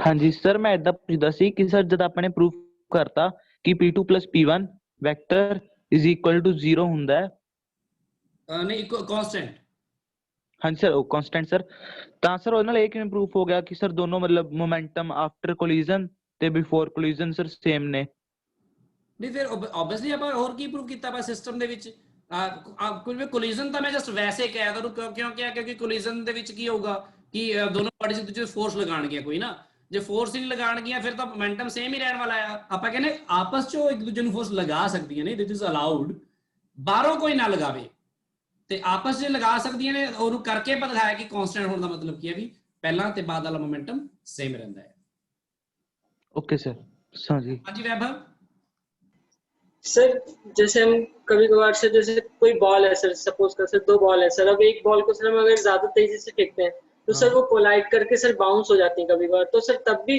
कंजर्वेशन मोमेंटम रहेगा जो हाँ बहुत इंपॉर्टेंट है ये देखो कि ये बड़ी वधिया गल है क्योंकि मैं अभी देखो मेरी बात सुनो सारे लोग ध्यान से, मैं अभी जो बात कर रहा हूं मैं मोमेंटम की बात कर रहा हूं। कंजर्व्ड जिस क्वांटिटी को कहा है मैंने, है ना, देखो यहां पर भी स्केलर्स और वेक्टर्स का कितना बड़ा फर्क पड़ता है अगर आप स्केलर्स में काम कर रहे हो या वेक्टर्स में काम कर रहे हो। जैसे आपने इसके पहले कंजर्वेशन ऑफ एनर्जी भी पढ़ा है, शायद कहीं पढ़ाओ केमिस्ट्री में, यस सर पढ़ा। Yes, sir. कि energy can neither be created nor be destroyed but it can be converted from one form to another। Another. क्या है, स्केलर क्वांटिटी है। वहां पर ऐसा कोई डायरेक्शनल नेचर नहीं होता, इसलिए हम वहां पर बहुत आराम से निकल जाते हैं बचकर, और कोई टेंशन नहीं पड़ती हमें। बिल्कुल इसी तरह से आपने एक पढ़ा है conservation of mass. Conservation of mass आपने पढ़ा है mostly basic concepts of chemistry में, शायद 0 चैप्टर होता है आई थिंक आप लोगों को, पता नहीं, शायद मैं गलत भी कह रहा हूँ। उसी में होता है पढ़िया होना ਤੁਸੀਂ ਮਤਲਬ ਕੰਜ਼ਰਵੇਸ਼ਨ ਆਫ ਮਤਲਬ ਲਾ ਆਫ ਮਾਸ ਕੰਜ਼ਰਵੇਸ਼ਨ ਇਸ ਤਰ੍ਹਾਂ ਦਾ ਕਿ ਕੈਮੀਕਲ ਰਿਐਕਸ਼ਨਸ ਦੇ ਵਿੱਚ ਆਪਾਂ ਕਹਿੰਦੇ ਕਿ ਜਿਹੜਾ ਮਾਸ ਹੈ ਕੰਜ਼ਰਵਡ ਰਹਿੰਦਾ ਰਿਐਕਟੈਂਟ ਦਾ ਪ੍ਰੋਡਕਟ ਦਾ, ਮਾਸ ਵੱਧ ਘਟ ਨਹੀਂ ਸਕਦਾ। ਪੜਿਆ ਕਿਤੇ? Yes, sir. Yes, sir. First chapter में सर केमिस्ट्री। ਅੱਛਾ ਫਸਟ ਚੈਪਟਰ ਚ ਹੋਣਾ, ਚਲੋ ਜੋ ਵੀ ਹੈ, ਮੈਨੂੰ 0 ਮੈਂ ਚੈਪਟਰ ਤਾਂ ਕਹਿਤਾ, ਸਾਡੇ ਫਿਜ਼ਿਕਸ ਚ 0 ਚੈਪਟਰ ਹੁੰਦੇ ਨੇ ਨਾ, ਆਪਾਂ 0 ਮੰਨਦੇ ਆ। ਸੋ कहने मतलब कि ਉਹਦੇ ਵਿੱਚ ਕੀ ਕਹਿੰਦੇ जी मास कंजर्व रहेगा, जितना पहले है उतने बाद में रहेगा। जैसे यहाँ पर भी बॉडीज टकराएंगी, हो सकता है 4 किलोग्राम वाली बॉडी टूट जाए, और टूट जाने के बाद वो हो सकता है 2 या 3 टुकड़ों में टूट जाए, पर इससे ये बात पक्की है कि अगर वो टूट भी जाएगी तभी टोटल मास जो पहले था कोलिजन के सिस्टम का और जो टोटल मास बाद में होगा वो सेम रहेगा। But whenever you are talking about so while talking about the conservation of energy we were okay, conservation of mass कोई प्रॉब्लम नहीं, बट कंजर्वेशन ऑफ मोमेंटम की बात आ गई तो ये क्या है, एक Vector quantity. वेक्टर क्वांटिटी है। सो यहां पर बहुत केयरफुल रहना पड़ता है कि जो मोमेंटम है आपका वो आपका वेक्टर्स की फॉर्म में कांस्टेंट कहा है मैंने, स्केलर की फॉर्म में नहीं कहा। मैंने आपको बहुत इजी एग्जांपल देने के चक्कर में यहां पर ऐसी एग्जांपल ली जानबूझकर जहां पर मोमेंटम जो थे दोनों बॉडी सेम डायरेक्शन में मूव कर रही थी, पहले भी और बाद में भी, ताकि मोमेंटम का ये जो ऊपर वाला वेक्टर साइन है इसकी टेंशन लिए बिना हम मास और वेलोसिटी के प्रोडक्ट्स को ऐसे ही ऐड कर रहे थे जैसे हम नॉर्मली करते हैं स्केलर्स में, क्योंकि जब सेम डायरेक्शन में हो दो तो ऐसे करते हैं। ये बात समझ में आ रही ना बात मेरी Vaibhav? Yes sir yes sir. तो आपका क्वेश्चन है वहां पर क्या है कि बॉल टप्पा खा जाती है, तो अगर बॉल कोई आई यहां से और गई यहां को, तो इसका मतलब इस बॉल का मोमेंटम, इनिशियल मोमेंटम इधर को था और इस बॉल का फाइनल मोमेंटम इधर को हो गया है, और इसने जिस बॉल से ये टकराई है ना, यस सर। कोई बॉल भी हो सकता है कि इधर ही और कोई चली जाए, और कहीं डायरेक्शन में। Yes sir. उस बॉल का जो फाइनल मोमेंटम होगा फिर वो होगा PF2 मान लो, है ना। यहां पर आपको कैसे कंजर्व करना है मोमेंटम को, वहां पर आपको ये करना है कि जो टोटल मोमेंटम पहले था वो इन दोनों का सम होना चाहिए, इसका और इसका, और कौन सा सम होगा, वेक्टर सम होगा, वेक्टर सम। वेक्टर सम होगा। तो इस तरह की समस्या को हल करने के लिए हम क्या करते हैं, हम ये जो PF है, PF के ये हम देखते हैं कितने एंगल पे गया, या वो हमें गिवन होता है प्रॉब्लम में, या हम यस सर। फिर हम PF के 2 कंपोनेंट बनाते हैं, इधर को और एक ऊपर को, आई और जे में। ठीक है। और फिर हम ये जो दूसरा फाइनल है इसके भी 2 कंपोनेंट बनाते हैं, एक इधर को और एक इधर, और फिर हम ये जो इधर आया है PI इसके भी 2 कंपोनेंट बनाते हैं, ये जो पहले वाला था हमारा, इसका एक कंपोनेंट बन जाता है इधर को और एक बन जाता है इधर को। तो पहले वाला था, पहले वाले का जो ये x कंपोनेंट था इस डायरेक्शन में, वो इन दोनों के जोड़ के बराबर ही होना चाहिए, क्योंकि ये टुवार्ड्स x एक्सिस एक ही डायरेक्शन में मोमेंटम कंजर्व होना चाहिए। और जो इनका फाइनल वाला ये दोनों है, इन दोनों का अगर आप वेक्टर सम कर लो, अब बड़े में से छोटा घटा देना, तो वो इसके बराबर आना चाहिए। सर मतलब कि मोमेंटम हर डायरेक्शन में कंजर्व, सेक्शन वाले के इक्वल होना चाहिए। इसका मतलब ये है कि मोमेंटम हर डायरेक्शन में कंजर्व होता है, हॉरिजॉन्टली अलग कंजर्व होता है, वर्टिकली भी कंजर्व होता है। Okay sir. एक ही डायरेक्शन में मूव कर रही हो तो यस सर। दिक्कत नहीं आती। आप समझ में आई बात? Yes sir. Yes thank you. हम टैकल करेंगे ऐसी प्रॉब्लम्स को, अभी हम करेंगे, बहुत इंटरेस्टिंग है वो चीजें। मैंने अभी आपको बस इजी एग्जांपल देनी चाहिए थी। हाँ जी पीयूष कुछ कह रहे हैं? हाँ जी सर। सर आप एक एग्जांपल ले लो सर, ਉਹਦੇ ਸਰ 2 ਬੋਡੀਜ਼ ਨੇ ਸਰ, ਇੱਕ ਦਾ ਮਾਸ ਹੈਗਾ ਸਰ ਇਨਫਾਈਨਾਈਟ, ਮਤਲਬ ਸਰ ਇਨਫਾਈਨਾਈਟ ਤੋਂ ਘੱਟ ਕੋਈ ਵੀ ਕਾਂਸਟੈਂਟ, ਤੇ ਸਰ ਇੱਕ ਬੋਡੀ ਹੈਗੀ ਸਰ ਉਹਦਾ ਮਾਸ ਹੈਗਾ 10 ਕਿਲੋ, ਐਂਡ ਸਰ ਜੋ ਜਿਹਦਾ ਮਾਸ ਜ਼ਿਆਦਾ ਹੈ ਉਹ ਰੈਸਟ ਤੇ ਪਈ ਹੈ, ਐਂਡ ਸਰ ਜੋ ਛੋਟੇ ਵਾਲੀ ਸਰ ਉਹ ਮੂਵ ਕਰ ਰਹੀ ਹੈ। ਦੈਨ ਸਰ ਜਦੋਂ ਦੋਨੋਂ ਟਕਰਾਉਣਗੀਆਂ ਤਾਂ ਸਰ ਜੋ ਵੱਡੇ ਵਾਲੀ ਹੈ ਸਰ ਉਹ ਤਾਂ ਮਤਲਬ ਮੂਵ ਹੀ ਨਹੀਂ ਕਰੂਗੀ ਤੇ ਸਰ ਜੋ ਮਤਲਬ ਛੋਟੀ ਬੋਡੀ ਹੈ ਉਹ ਵੀ ਰੈਸਟ ਦੇ ਵਿੱਚ ਆ ਜਾਊਗੀ ਹੈ ਨਾ ਜੋ ਟਕਰਾਊਗੀ। ਤਾਂ ਸਰ ਜੋ ਫਾਈਨਲ ਮੋਮੈਂਟਮ ਹੋਊਗਾ ਸਰ ਦੋਨੇ ਬੋਡੀਜ਼ ਰੈਸਟ ਦੇ ਵਿੱਚ ਆ ਗਈਆਂ ਤਾਂ ਫਾਈਨਲ ਮੋਮੈਂਟਮ ਤਾਂ ਸਰ ਦੋਨਾਂ ਦਾ 0 ਹੋ ਗਿਆ। ਬਟ ਸਰ ਇਨੀਸ਼ੀਅਲ ਮੋਮੈਂਟਮ ਕੁਛ ਨਾ ਕੁਛ ਤਾਂ ਸਰ ਹੈ ਹੋਊਗਾ ਸਰ ਜੋ ਮਤਲਬ ਪਹਿਲਾਂ ਚੱਲ ਰਹੀ ਹੋਊਗੀ ਬੋਡੀ ਛੋਟੇ ਵਾਲੀ ਦਾ। ਤਾਂ ਸਰ ਮਤਲਬ ਉਰੇ ਇਕੁਅਲ ਕਿਵੇਂ ਆ ਗਏ ਆਪਣਾ ਇਹ ਜਿਹੜਾ ਹੁੰਦਾ ਇਹ ਸਪੈਸ਼ਲ ਕੇਸ ਹੁੰਦਾ ਆਪਣਾ, ਠੀਕ ਹੈ ਨਾ, ਜਿਹੜੀ ਗੱਲ ਤੇ ਤੁਸੀਂ ਗੱਲ ਕਰ ਰਹੇ ਹੋ ਨਾ, ਇਸ ਕਈ ਵਾਰ ਕਿ ਕੋਈ ਬੋਡੀ ਹੈ ਛੋਟੀ ਜੀ ਟਕਰਾ ਰਹੀ ਹੈ ਜਾ ਕੇ ਵੱਡੀ ਬੋਡੀ ਨਾਲ ਟਕਰਾ ਰਹੀ ਹੈ ਤੇ ਵੱਡੀ ਬੋਡੀ ਨਾਲ ਜਾ ਕੇ ਸਟਿਕ ਕਰ ਜਾਂਦੀ ਹੈ, ਟਕਰਾ ਜਾਂਦੀ, ਉਹਦੇ ਨਾਲ ਚਿਪਕ ਹੀ ਜਾਂਦੀ ਹੈ, ਸਮਝ ਲਓ ਜਿਹਨੇ ਉਹ ਚੋਂ ਬਾਹਰ ਨਿਕਲੀ ਨਹੀਂ, ਅਲੱਗ ਹੀ ਨਹੀਂ ਹੋਈ ਉਸ ਤੋਂ, ਹਨਾ।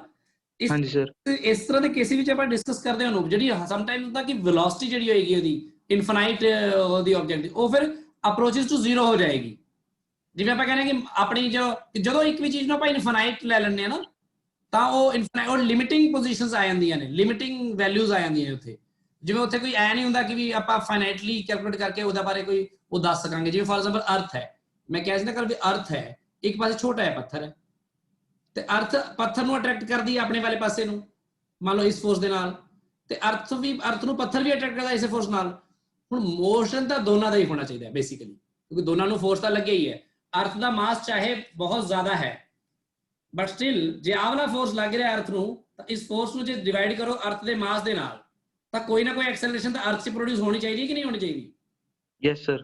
ਹਨਾ, ਬਟ ਉਹ ਇੰਨੀ ਨੈਗਲੈਕਟੇਬਲ, ਇੰਨੀ ਜ਼ਿਆਦਾ ਨੈਗਲੈਕਟ ਕਰ ਸਕਦੇ ਆਪਾਂ 0.0000 ਉਸੇ ਨੂੰ ਆਪਾਂ ਕਹਿ ਦਿੰਦੇ ਕਿ ਪੱਥਰ ਮੂਵ ਨਹੀਂ ਕਰ ਰਿਹਾ, ਪਰ ਉਹਦੇ ਵਿੱਚ ਹਲਚਲ ਹੋਈ ਹੋਣੀ ਆ, ਕੁਝ ਹੋਇਆ ਹੋਣਾ, ਕੋਈ ਟੁੱਟ ਗਿਆ ਹੋਣਾ, ਉੱਥੋਂ ਟੁੱਟ ਕੇ ਕੋਈ ਟੁਕੜਾ ਨਿਕਲ ਗਿਆ ਹੋਣਾ, ਯਾਨੀ ਕੁਝ ਨਾ ਕੁਝ ਇਸ ਤਰ੍ਹਾਂ ਜ਼ਰੂਰ ਹੋਏਗਾ। ਇਸ ਲਈ ਜਿਹੜੀ ਕਲਾਸੀਕਲ ਮਕੈਨਿਕਸ ਦੇ ਰੂਲਸ ਨੇ ਉਹ ਪੱਥਰਾਂ ਦੇ ਇੱਧਰ ਉੱਧਰ ਟਕਰਾਉਣ ਤੇ, ਹਰ ਚੀਜ਼ ਦੇ ਬਾਲਸ ਦੇ ਟਕਰਾਉਣ ਤੇ ਪੂਰੀ ਤਰ੍ਹਾਂ ਵੈਲਿਡ ਹੁੰਦੇ ਨੇ, ਠੀਕ ਹੈ। ਸੋ ਇਹਦੇ ਬਾਰੇ ਆਪਾਂ ਜੋ ਅੱਗੇ ਕਰਾਂਗੇ ਨਾ ਕੁਝ ਹੋਰ ਆ ਗਿਆ, ਇਲਾਸਟਿਕ ਕੋਲਿਜ਼ਨ ਐਂਡ ਇਨਇਲਾਸਟਿਕ ਕੋਲਿਜ਼ਨ ਕਰਾਂਗੇ ਆਪਾਂ, ਕੋਲਿਜ਼ਨ ਦੇ ਉੱਪਰ ਕੰਮ ਕਰਾਂਗੇ ਅਗਲੇ ਹੀ ਚੈਪਟਰ ਦੇ ਵਿੱਚ, ਜਿਹੜਾ ਤੁਹਾਡੇ ਸਿਲੇਬਸ ਮੈਡੀਕਲ ਦੇ ਨਹੀਂ ਹੈਗਾ। ਉਦੋਂ ਮੈਂ ਇਸ ਗੱਲ ਤੇ ਡਿਟੇਲ 'ਚ ਜਾਊਂਗਾ, ਸਪੈਸ਼ਲ ਕੇਸਿਸ ਦੇਖਾਂਗਾ ਕਿ ਜੇ ਬਹੁਤ ਵੱਡਾ ਪੱਥਰ ਹੈ ਜਾਂ ਬਹੁਤ ਛੋਟਾ ਪੱਥਰ ਜਾ ਕੇ ਟਕਰਾ ਰਿਹਾ ਜਾਂ ਦੋਨੋਂ ਪੱਥਰਾਂ ਦਾ ਮਾਸ ਸੇਮ ਹੈ ਤਾਂ ਕੀ ਹੋਊਗਾ, ਹਨਾ, ਵੀ ਜਿਹੜਾ ਟਕਰਾ ਰਿਹਾ ਉਹਦਾ ਮਾਸ ਬਹੁਤ ਜ਼ਿਆਦਾ ਤਾਂ ਕੀ ਹੋਊਗਾ, ਇਸ ਤਰ੍ਹਾਂ ਦੀ ਚੀਜ਼ਾਂ ਹੋਣਗੀਆਂ। ਹਾਂਜੀ ਸਰ, ਇਹਨਾਂ ਨੂੰ ਟੈਕਲ ਕਰਾਂਗੇ ਲੱਗ ਤੋਂ। ਹਾਂਜੀ, ਸੋ ਇਹਨੂੰ ਆਪਾਂ ਇੱਕ ਤਾਂ ਤੁਸੀਂ ਐਂ ਦੇਖੋ। ਦੂਸਰੀ ਗੱਲ ਜਿਹੜੇ ਮੈਂ ਪਹਿਲਾਂ ਇੰਪੋਰਟ ਕਰ ਲਵਾਂ ਕੁਝ,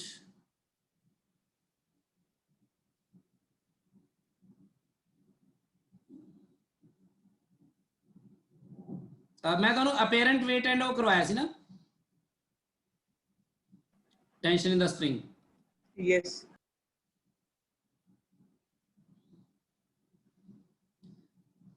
ਹੁਣ ਜਿਹੜਾ ਆਪਣਾ ਇਹ ਕਹਿੰਦੇ ਕੰਜ਼ਰਵੇਸ਼ਨ ਆਫ ਮੋਮੈਂਟਮ, ਉਹਦਾ ਇੱਕ ਬਹੁਤ ਹੀ ਇੰਪੋਰਟੈਂਟ ਆਪਣਾ ਪਾਰਟ ਹੈ, ਉਹ ਆਇਆ ਦੇਖੋ, ਰਿਕੋਇਲ ਆਫ ਦਾ ਗਨ। ਹੁਣ ਇਸ ਗੱਲ ਨੂੰ ਸਮਝ ਲਓ, ਰਿਕੋਇਲ ਆਫ ਅ ਗਨ। ਤਾਂ ਜੇ ਗਨ ਦੀ ਤੁਸੀਂ ਦੇਖਿਆ ਹੋਣਾ, ਗਨ ਨੂੰ ਜਦੋਂ ਬੁਲਟ ਫਾਇਰ ਕਰਦੇ ਆ ਤਾਂ ਪਿੱਛੇ ਨੂੰ ਆਉਂਦੀ ਹੈ, ਤੇ ਗਨ ਹੀ ਨਹੀਂ ਆਉਂਦੀ, ਬਲਕਿ ਤੁਸੀਂ ਪਾਈਪ ਦੇ ਵਿੱਚੋਂ ਵੀ ਜੇ ਪਾਣੀ ਦੇ ਰਹੇ ਹੋ ਕਿਤੇ ਪਾਣੀ ਬਹੁਤ ਜ਼ਿਆਦਾ ਪ੍ਰੈਸ਼ਰ ਨਾਲ ਅੱਗੇ ਜਾਣ ਲੱਗੇ, ਪਾਈਪ ਨੂੰ ਸਾਂਭਣਾ ਔਖਾ ਹੋ ਜਾਂਦਾ ਬੜੇ ਬੰਦੇ ਲਈ ਜੀ, ਬਹੁਤ ਵੱਡੀ ਪਾਈਪ ਹੋਵੇ, ਮੋਟੀ ਪਾਈਪ ਹੋਵੇ, ਮੋਟਰ ਵਾਲੀ ਪਾਈਪ ਹੋਵੇ ਜੀ। ਤਾਂ ਬੇਸਿਕਲੀ ਇਹੀ ਹੈ ਕਿ ਆਹ ਗਨ ਹੈ, ਆਹ ਬੁਲਟ ਹੈ। ਮੰਨ ਲਓ ਹੁਣ ਪਹਿਲਾਂ ਜਿਹੜੀ ਗਨ ਹੈ, ਗਨ ਦਾ ਮਾਸ ਕੈਪੀਟਲ ਐਮ ਹੈ, ਦੇਖੋ ਬੁਲਟ ਦਾ ਮਾਸ ਸਮਾਲ ਐਮ ਹੈ। ਸਭ ਤੋਂ ਪਹਿਲਾਂ ਜਦੋਂ ਗਨ ਫਾਇਰ ਨਹੀਂ ਕੀਤੀ, ਬਿਫੋਰ ਫਾਇਰਿੰਗ, ਮੈਂ ਇੱਥੇ ਲਿਖ ਰਿਹਾ ਬਿਫੋਰ ਫਾਇਰਿੰਗ, ਫਾਇਰਿੰਗ ਤੋਂ ਪਹਿਲਾਂ ਗਨ ਦਾ ਮਾਸ ਇੰਨਾ ਹੋਏਗਾ ਤੇ ਗਨ ਦੀ ਵੈਲੋਸਿਟੀ 0 ਪਲੱਸ ਬੁਲਟ ਦਾ ਮਾਸ ਇੰਨਾ ਤੇ ਬੁਲਟ ਦੀ ਵੈਲੋਸਿਟੀ 0। ਤਾਂ ਬਿਫੋਰ ਫਾਇਰਿੰਗ ਟੋਟਲ ਮੋਮੈਂਟਮ ਕਿੰਨਾ ਹੋਏਗਾ? 0। ਤੇ ਜਦੋਂ ਗਨ ਨੂੰ ਫਾਇਰ ਕੀਤਾ ਗਿਆ ਤਾਂ ਉਹਦੇ ਨਾਲ ਬੁਲਟ ਤੇਜ਼ੀ ਨਾਲ ਬਹੁਤ ਸਮਾਲ ਐਮ ਸਮਾਲ ਵੀ ਵੈਲੋਸਿਟੀ ਨਾਲ ਇੱਧਰ ਨੂੰ ਜਾ ਰਹੀ ਹੈ, ਦੇਖੋ। ਤਾਂ ਗਨ ਵੀ ਪਿੱਛੇ ਨੂੰ ਰਿਕੋਇਲ ਕਰਦੀ ਹੈ। ਤੇ ਗਨ ਕਿੰਨਾ ਰਿਕੋਇਲ ਕਰਦੀ ਹੈ? ਆਪਾਂ ਕਹਿੰਦੇ ਆਫਟਰ ਫਾਇਰਿੰਗ, ਦੇਖ ਲਓ ਇੱਥੇ ਅਲੱਗ-ਅਲੱਗ ਕਰ ਲੈਣਾ ਮੈਂ। ਆਫਟਰ ਫਾਇਰਿੰਗ ਤੇ ਕਿੰਨਾ ਹੈ after firing? Mass of the bullet into mass of velocity, sorry mass of velocity of bullet and plus mass of the gun and velocity of the gun. ਆ ਕਿਹੜਾ ਹੈ ਮੋਮੈਂਟਮ? ਇਹ ਆਫਟਰ ਫਾਇਰਿੰਗ ਹੋ ਗਿਆ। ਹੁਣ ਆਹ ਜਿਹੜੀ ਚੀਜ਼ ਹੈ ਕਿੰਨੀ ਹੋਣੀ ਚਾਹੀਦੀ ਹੈ? ਬਿਫੋਰ ਫਾਇਰਿੰਗ ਦੇ ਬਰਾਬਰ। So this thing should be equal to this thing, but this thing is 0। ਇਹਦਾ ਮਤਲਬ ਕੀ ਹੋਣਾ ਚਾਹੀਦਾ ਹੈ? ਇਹ 0 ਹੋਣਾ ਚਾਹੀਦਾ ਹੈ। ਤਾਂ ਵੈਲੋਸਿਟੀ ਆਫ ਰਿਕੋਇਲ ਆਫ ਗਨ ਕੀ ਹੋਣਾ ਚਾਹੀਦੀ ਹੈ? -mv over capital M।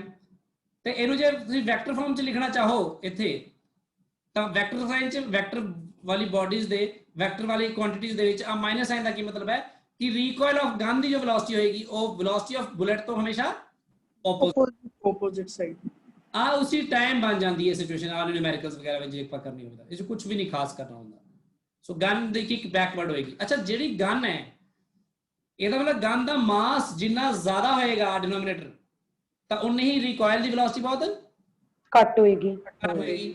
ਇਸ ਲਈ ਜਿੰਨੀ ਹੈਵੀ ਗਨ ਹੋਏਗੀ ਉਨਾ ਜ਼ਿਆਦਾ ਉਹਦੀ ਰਿਕੋਇਲ ਦੀ ਵੈਲੋਸਿਟੀ ਘੱਟ ਹੋਏਗੀ। ਇਸ ਲਈ ਗਨ ਨੂੰ ਫਾਇਰ ਕਰਦੇ ਹੋਏ ਬਹੁਤ ਹੀ ਰਿਜਿਡਿਟੀ ਨਾਲ ਫੜਨਾ ਚਾਹੀਦਾ ਹੈ।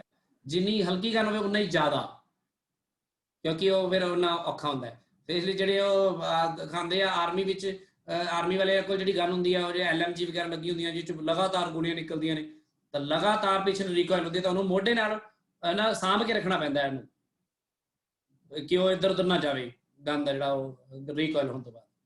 ਸੋ ਆ ਇੱਕ ਬੇਸਿਕ ਜਿਹਾ ਬਹੁਤ ਛੋਟਾ ਜਿਹਾ ਰੂਲ ਹੈ, ਇਹ ਬਹੁਤ ਇੰਪੋਰਟੈਂਟ ਵੀ ਹੈ ਤੇ ਇਹ ਇੱਕ ਤਾਂ ਤੁਸੀਂ ਬਹੁਤ ਜ਼ਰੂਰੀ ਮਤਲਬ ਲਿਖਣਾ ਹੈ ਇਹਨੂੰ।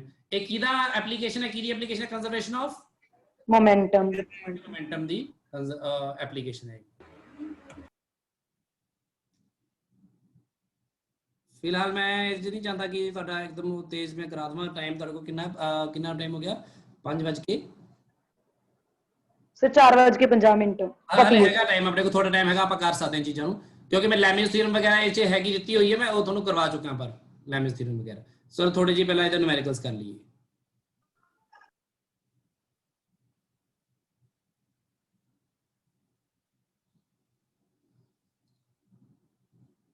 ਆ ਦੇਖੋ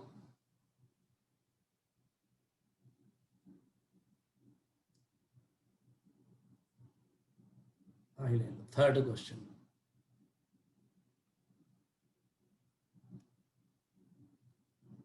देखो आ गन वेइंग 10 किलोग्राम की तो गन है, तो चुप करके गन का पहला वेट लिख दो इत्थे।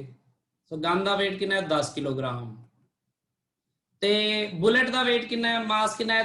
30 ग्राम मास है सर।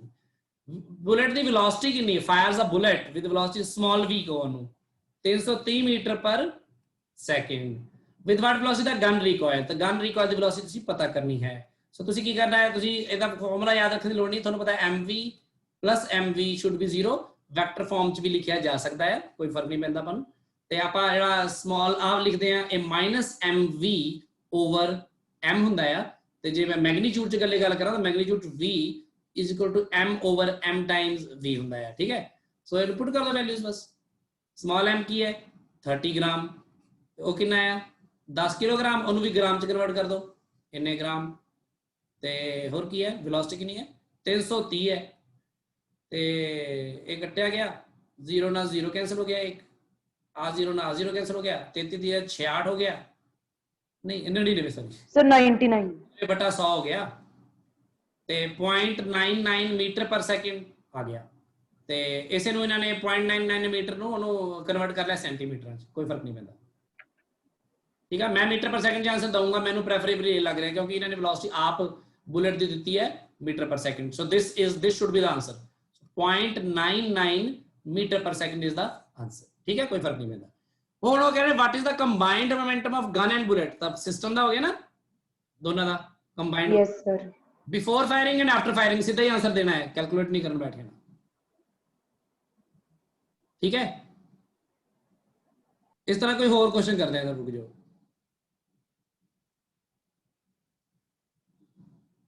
आ करो 6वां यार, हाँ एक गल, चौथा करो। ਹੁਣ देखो ਤੁਹਾਨੂੰ ਜਿਹੜੀ ਸਿਚੁਏਸ਼ਨ ਤੁਹਾਡੇ ਦਿਮਾਗ 'ਚ ਆਉਂਦੀ ਹੈ ਨਾ ਉਦਾਂ ਦੀ ਕੁਐਸਚਨ ਵੀ ਹੈਗੇ ਨੇ ਸਾਰੇ, ਇੱਥੋਂ ਹੀ ਨਿਕਲ ਜੂਗਾ ਕਾਫੀ ਕੁਝ। ਆ ਕਾਰ ਹੈਗੀ ਹੈ, ਕਾਰ ਦਾ ਮਾਸ ਕਿੰਨਾ? 1000 ਕਿਲੋਗ੍ਰਾਮ ਆ। Moving with a speed of 30 meter per second collides with the back of a stationary lorry of mass 9000 kilogram। So lorry ਜਿਹੜੀ ਹੈ ਉਹ 9000 किलोग्राम ਦੀ ਹੈ पर स्टेशनरी है, रुकी हुई है अपनी जगह। कार ਜਿਹੜੀ ਹੈ ਉਹ 1000 किलोग्राम ਦੀ ਹੈ ਤੇ ਕਾਰ ਦੀ ਵੈਲੋਸਿਟੀ 30 मीटर per second ਹੈ। ਤੇ ਜਦੋਂ ਇਹ ਕਾਰ ਆ ਕੇ ਟਕਰਾਂਦੀ ਹੈ, calculate the speed of the collides with the back of the stationary, फिर calculate the speed of the vehicles immediately after collision। immediately after collision पता क्यों कह रहे हैं कि friction करके बाद च घट जाती है। so immediately after collision if they remain jammed together, मतलब हुण की होया कि जो टक्कर हुई, टक्कर तो बाद कार ਤੇ ਲੌਰੀ ਉਹ ਜੈਮ ਹੋ ਗਿਆ ਆਪਸ ਇੱਕ ਦੂਜੇ ਨਾਲ ਤੇ ਹੁਣ ਉਹਨਾਂ ਦੋਨਾਂ ਦੀ ਕਲੈਕਟਿਵ ਵੈਲੋਸਿਟੀ ਜਿਹੜੀ ਆ ਉਹ ਕਿੰਨੀ ਹੈ ਤਾਂ ਜਸਟ ਟੱਕਰ ਤੋਂ ਪਹਿਲਾਂ ਦਾ ਟੋਟਲ ਮੋਮੈਂਟਮ ਕਿੰਨਾ ਆਏਗਾ ਬਿਫੋਰ ਕੋਲੀਜ਼ਨ मोमेंटम कितना आएगा कार दा 1000 है ना इनटू द वेलोसिटी कितनी 30 मीटर पर सेकंड ते किलोग्राम चाहिए मैं ऐसे ही ले रहा है ना ते ਇਹਦੀ ਵੈਲੋਸਿਟੀ ਤਾਂ ਹੈ ਨਹੀਂ 0 9000 किलोग्राम है पर वेलोसिटी कितनी है 0 0 सो ये टोटल कितना बन जाएगा 30000 बन जाएगा 3000 kilogram metre per second second ਤੇ ਉਸ ਤੋਂ ਬਾਅਦ ਆਫਟਰ ਕੋਲੀਜ਼ਨ ਲਿਖ ਦਿੰਨੇ ਆਪਾਂ आफ्टर कोलिजन होया की है कि कार ते और लॉरी दोनों जुड़ चुके ने आपस में एक ही ऑब्जेक्ट की तरह इकट्ठे ट्रीट कर लो दोनों इकट्ठे एक ही वेलोसिटी जा रहे हैं अगे है ना टक्कर होने तो जस्ट बाद ते दोनों कोलाइड का 10000 इनका दा मास हो गया ते वेलोसिटी पता करनी है आफ्टर कोलिजन हो गया सो आ बिफोर कोलिजन ते आफ्टर कोलिजन की होना चाहिए इक्वल बराबर होना चाहिए वेलोसिटी कितनी आ गई 3 मीटर पर सेकंड आ गई बस ठीक है ना बहुत इजी है बहुत इजी इस तरह पेपर से कुछ आ जाए ਤੁਹਾਨੂੰ ਸਕੂਲਸ ਵਗੈਰਾ ਦੇ ਵਿੱਚ ਤੇ ਤੁਸੀਂ ਇਹ ਛੱਡ ਨਾ ਆਇਓ ਇਸ ਲਈ ਮੈਂ ਤੁਹਾਨੂੰ ਇਹਦੀ ਉਹ ਥੋੜੀ ਦੱਸ ਰਿਹਾ ਨਾਲ ਨਾਲ ਵੀ ਆ ਗੱਲਾਂ ਵੀ ਆਪਾਂ ਕਰ ਲੈਣੀਆਂ ਨੇ ਤੇ ਕੁਝ ਇਦਾਂ ਦੇ ਕੁਐਸਚਨਸ ਜਿਸ ਮੈਂ ਤੁਹਾਨੂੰ ਜਸਟ ਰਿਮਾਈਂਡ ਕਰਾ ਰਿਹਾ ਇਹ ਚੀਜ਼ਾਂ ਇਹ ਲੈਮਿਸ ਥਿਊਰਮ ਵਿੱਚ ਜਦੋਂ ਲੈਮਿਸ ਥਿਊਰਮ ਕਰਾਈ ਸੀ ਸਾਈਨ ਕੋਸਾਈਨ ਫਾਰਮੂਲਾ ਤਾਂ ਆ ਚੀਜ਼ਾਂ ਕਰਾਈਆਂ ਸੀਗੀਆਂ आज मैं आ तीसरा क्वेश्चन ही करने जा रहे हैं पहला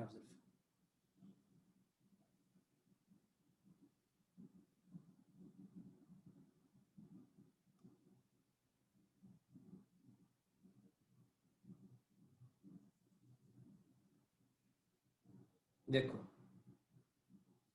एक ये body of mass weight 200 newton इस तरह लटकाई हुई है with the help of the strings as shown in figure and जो स्ट्रिंग्स ने इत्थे क्योंकि इत्थे ਆਪਾਂ ਨॉट ਇੱਕ ਬੰਨਿਆ ਹੋਇਆ ਤੇ ਇਹਦੇ ਨਾਲ ਇਹਨੂੰ ਲਟਕਾਇਆ 200 ਨਿਊਟਨ weight ਨੂੰ ਤਾਂ weight ਨੀਚੇ 200 ਨਿਊਟਨ ਐਕਟ ਕਰ ਰਿਹਾ ਤੇ ਆ ਜਿਹੜਾ T1 ਟੈਂਸ਼ਨ ਹੈਗੀ ਇੱਧਰ ਨੂੰ ਹੈਗੀ ਆ ਤੇ T2 ਉਧਰ ਨੂੰ ਹੈਗੀ ਹੈ ਤੇ ਇਹਦੇ ਵਿੱਚ ਜੇ ਤੁਸੀਂ ਕਰੋ ਐਂਗਲਸ ਦੇਖੋ ਕਿੰਨਾ ਆ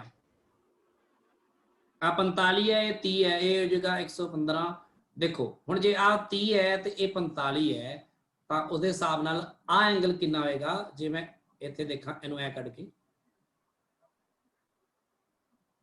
आ एंगल कितना होएगा 45 होएगा क्योंकि ऊपर 90 होएगा यस सर आ 30 है ते आ 90 है 60 आ कितना होएगा 60 60 60 डिग्री होएगा आ 45 डिग्री होएगा है ना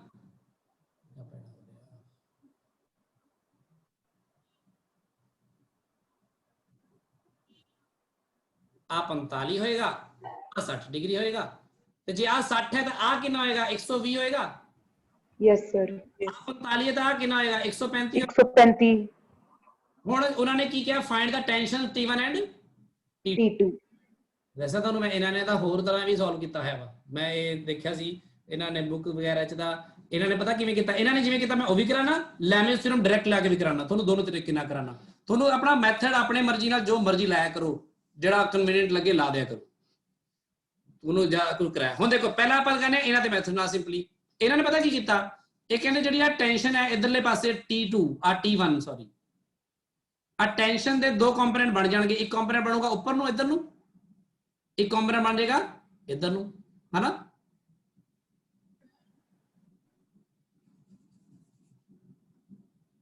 ਜਿਹੜੀ ਆ ਟੈਂਸ਼ਨ ਹੈ T1 ਦਾ ਇੱਕ ਕੰਪੋਨੈਂਟ ਬਣੇਗਾ ਇਸ ਡਾਇਰੈਕਸ਼ਨ ਚ ਇੱਥੇ ਤੱਕ ਇੱਕ ਕੰਪੋਨੈਂਟ ਇਹਦਾ ਬਣੇਗਾ ਉੱਪਰ ਨੂੰ ਇੱਥੇ ਤੱਕ ਤੇ ਕਿਉਂਕਿ ਆ ਐਂਗਲ ਜਿਹੜਾ ਹੈ ਵਰਟੀਕਲ ਨਾਲ ਤੁਹਾਡਾ ਕਿੰਨਾ ਹੈ 60 ਡਿਗਰੀ ਹੈ 60 ਉੱਪਰਲਾ ਵਰਟੀਕਲ ਕੰਪੋਨੈਂਟ ਜਿਹੜਾ ਬਣੇਗਾ ਉਹਦਾ ਉੱਪਰ ਨੂੰ ਕੰਪੋਨੈਂਟ ਕਿੰਨਾ ਬਣੇਗਾ T1 cos 60 ਡਿਗਰੀ ਤੇ ਉਹ ਕਿੰਨਾ ਆ ਜਾਏਗਾ T1/2 ਤੇ ਇਧਰ ਜਿਹੜਾ ਆ ਕੰਪੋਨੈਂਟ ਬਣਿਆ ਇਧਰਲੇ ਪਾਸੇ ਆ ਹੌਰੀਜ਼ੌਂਟਲ ਉਹ ਬਣ ਜਾਏਗਾ T1 sin 60 ਕਹਿ ਲਓ ਜਾਂ ਫਿਰ ਜੋ ਮਰਜ਼ੀ ਕਹਿ ਲਓ ਤਾਂ T1 √3/2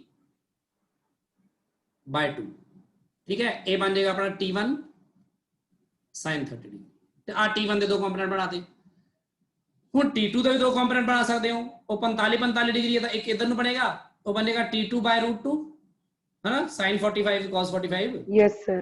और ਜਿਹੜਾ ਬਣੇਗਾ ਇਧਰ ਨੂੰ ਫਿਰ T2 by root 2. T2 by root 2 ਆ ਵੀ T2 by root 2। ਹੁਣ ਹੁੰਦਾ ਕੀ ਹੈ, ਜਦੋਂ ਇਹਨੂੰ ਕੰਪੋਨੈਂਟ ਡਿਵਾਈਡ ਕਰਦਾ ਇਹਨੂੰ ਭੁੱਲ ਜਾਓ, ਇਹਨੂੰ ਵੀ ਭੁੱਲ ਜਾਓ, ਸਿਰਫ ਕੰਪੋਨੈਂਟਸ ਨੂੰ ਦੇਖੋ। ਤਾਂ ਇਸ ਹਿਸਾਬ ਨਾਲ ਹੌਰੀਜ਼ੌਂਟਲ ਵਾਲੇ ਕੰਪੋਨੈਂਟ ਆ ਤੇ ਆ ਦੋਨੋਂ ਬਰਾਬਰ ਹੋਣੇ ਚਾਹੀਦੇ ਆ, ਕਿਉਂਕਿ ਬੈਲੈਂਸਡ ਹੈ ਨਾ ਸਭ ਕੁਝ। ਜਿਹੜਾ ਆ ਕੰਪੋਨੈਂਟ Yes, sir. ਇਹ ਕਿੰਨਾ ਸੀਗਾ T1 root 3 by 2 है ना, Root 3 by 2. so basically आएगा root 3 by 2 T1 should be equal to 1 T2 by root 2. T2। आज क्वेश्चन आ गया था। एक ऊपरों जो देखा जाए ऊपरले दोनों कंपोनेंट ਜਿਹੜੇ वर्टिकल कंपोनेंट ਉਹਦਾ ਆਏਗਾ T1 by 2 ਤੇ ਦੂਜੇ ਦਾ ਕੀ ਆਏਗਾ T2 by root 2। ਉਹ ਦੋਨੋਂ वर्टिकल कंपोनेंट ਮਿਲਾ ਕੇ ਕਿਹਦੇ ਬਰਾਬਰ ਹੋਣੇ ਚਾਹੀਦੇ ਆ? Weight ਦੇ 200 200 Newton. ਹਾਂ 200 ਨਿਊਟਨ ਦੇ। ਹੁਣ ਇਹਨਾਂ ਨੂੰ ਸੋਲਵ ਕਰਕੇ ਆਪਾਂ T1 ਤੇ T2 ਪਤਾ ਕਰਨੇ ਹੁੰਦੇ ਆ। T2 ਨੂੰ ਤੁਸੀਂ ਇਥੋਂ ਵੈਲਿਊ ਫਾਈਂਡ ਕਰ ਲਓ, T2 ਦੀ ਵੈਲਿਊ ਕੀ ਆਏਗੀ, ਜਾਂ T2 by root 2 the value ਸਿੱਧੇ ਪੁੱਟ ਕਰ ਦਿਓ T1 by this।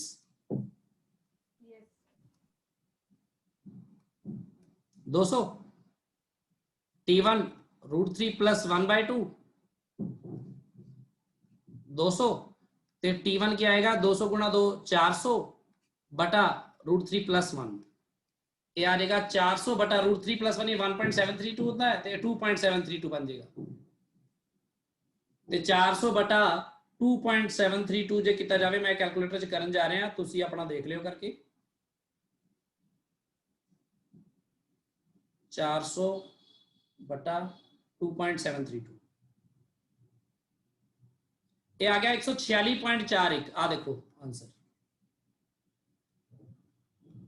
ਤੇ ਇਹ ਆ ਗਿਆ ਤਾਂ T1 ਨੂੰ ਜਿੱਥੇ ਮਰਜ਼ੀ ਪੁੱਟ ਕਰ ਲੋਗੇ ਤਾਂ ਇੱਥੋਂ T2 ਵੀ ਆ ਜਾਏਗਾ। ਇੱਥੇ ਕੀ ਕੀਤਾ ਆਪਾਂ, ਕੰਪੋਨੈਂਟਸ ਡਿਵਾਈਡ ਕੀਤਾ ਨਾ, ਇਹਨਾਂ ਨੇ ਇਸੇ ਤਰ੍ਹਾਂ ਕੀਤਾ ਹੈ ਵਾ ਬੁੱਕ ਦੇ ਵਿੱਚ ਵੀ। ਜੇ ਤੁਸੀਂ ਦੇਖੋਗੇ ਨਾ ਤਾਂ ਬੁੱਕ 'ਚ ਇਸ ਤਰ੍ਹਾਂ ਕਰਕੇ ਦੱਸਿਆ ਜਿਨ੍ਹਾਂ ਕੋਲ ਐਸਐਲ ਅਰੋੜਾ ਹੈਗੀ ਆ। ਮੈਂ ਕਹਿ ਰਿਹਾ ਕਿ ਮੈਨੂੰ ਕਈ ਵਾਰ ਸੂਟੇਬਲ ਇਸ ਤਰ੍ਹਾਂ ਇਹਦੇ ਨਾਲੋਂ ਜ਼ਿਆਦਾ ਸੂਟ ਕੁਝ ਹੋਰ ਕਰਦਾ ਹੈ। ਕੀ ਸੂਟ ਕਰਦਾ ਹੈ? ਲੈਮਿਸ ਥਿਊਰਮ ਕਾਹਦੇ ਵਾਸਤੇ ਸਿੱਖੀ ਸੀ? ਇਸ ਵਾਸਤੇ ਸਿੱਖੀ ਸੀ। ਤਾਂ ਲੈਮਿਸ ਥਿਊਰਮ ਜੇ ਮੈਂ ਲਾਵਾਂ ਇੱਥੇ, ਮੈਂ ਕੀ ਕਰਾਂਗਾ, ਇਹਦੇ ਵਿੱਚ ਮੈਂ ਪਹਿਲਾਂ ਆਹ ਐਂਗਲ ਦੇਖਾਂਗਾ, ਉਹਦੇ ਲਈ ਮੈਂ ਪਹਿਲਾਂ ਇਹਨੂੰ ਐ ਵਧਾ ਕੇ ਦੇਖੋ ਕਿ ਆਹ ਐਂਗਲ ਕਿੰਨਾ ਆਏਗਾ। ਹੁਣ ਤੁਹਾਨੂੰ ਪਤਾ ਆ 45 ਹੋਏਗਾ 60 ਹੋਏਗਾ, ਤਾਂ ਟੋਟਲ ਕਿੰਨਾ ਹੋ ਜਾਏਗਾ 105 5 ਟੋਟਲ ਕੱਢ ਲਓ। ਆਹ ਵਾਲਾ ਐਂਗਲ ਕਿੰਨਾ ਹੋ ਜਾਏਗਾ 135 135 ਆ ਕਿੰਨਾ ਆਊਗਾ 120 ਕਰ ਲਿਆ ਆਪਾਂ, ਹੈ ਨਾ। Yes. ਲੈਮਿਸ ਥਿਊਰਮ ਕੀ ਹੁੰਦੀ ਸੀ? Either force divided by the sine of the angle between other to.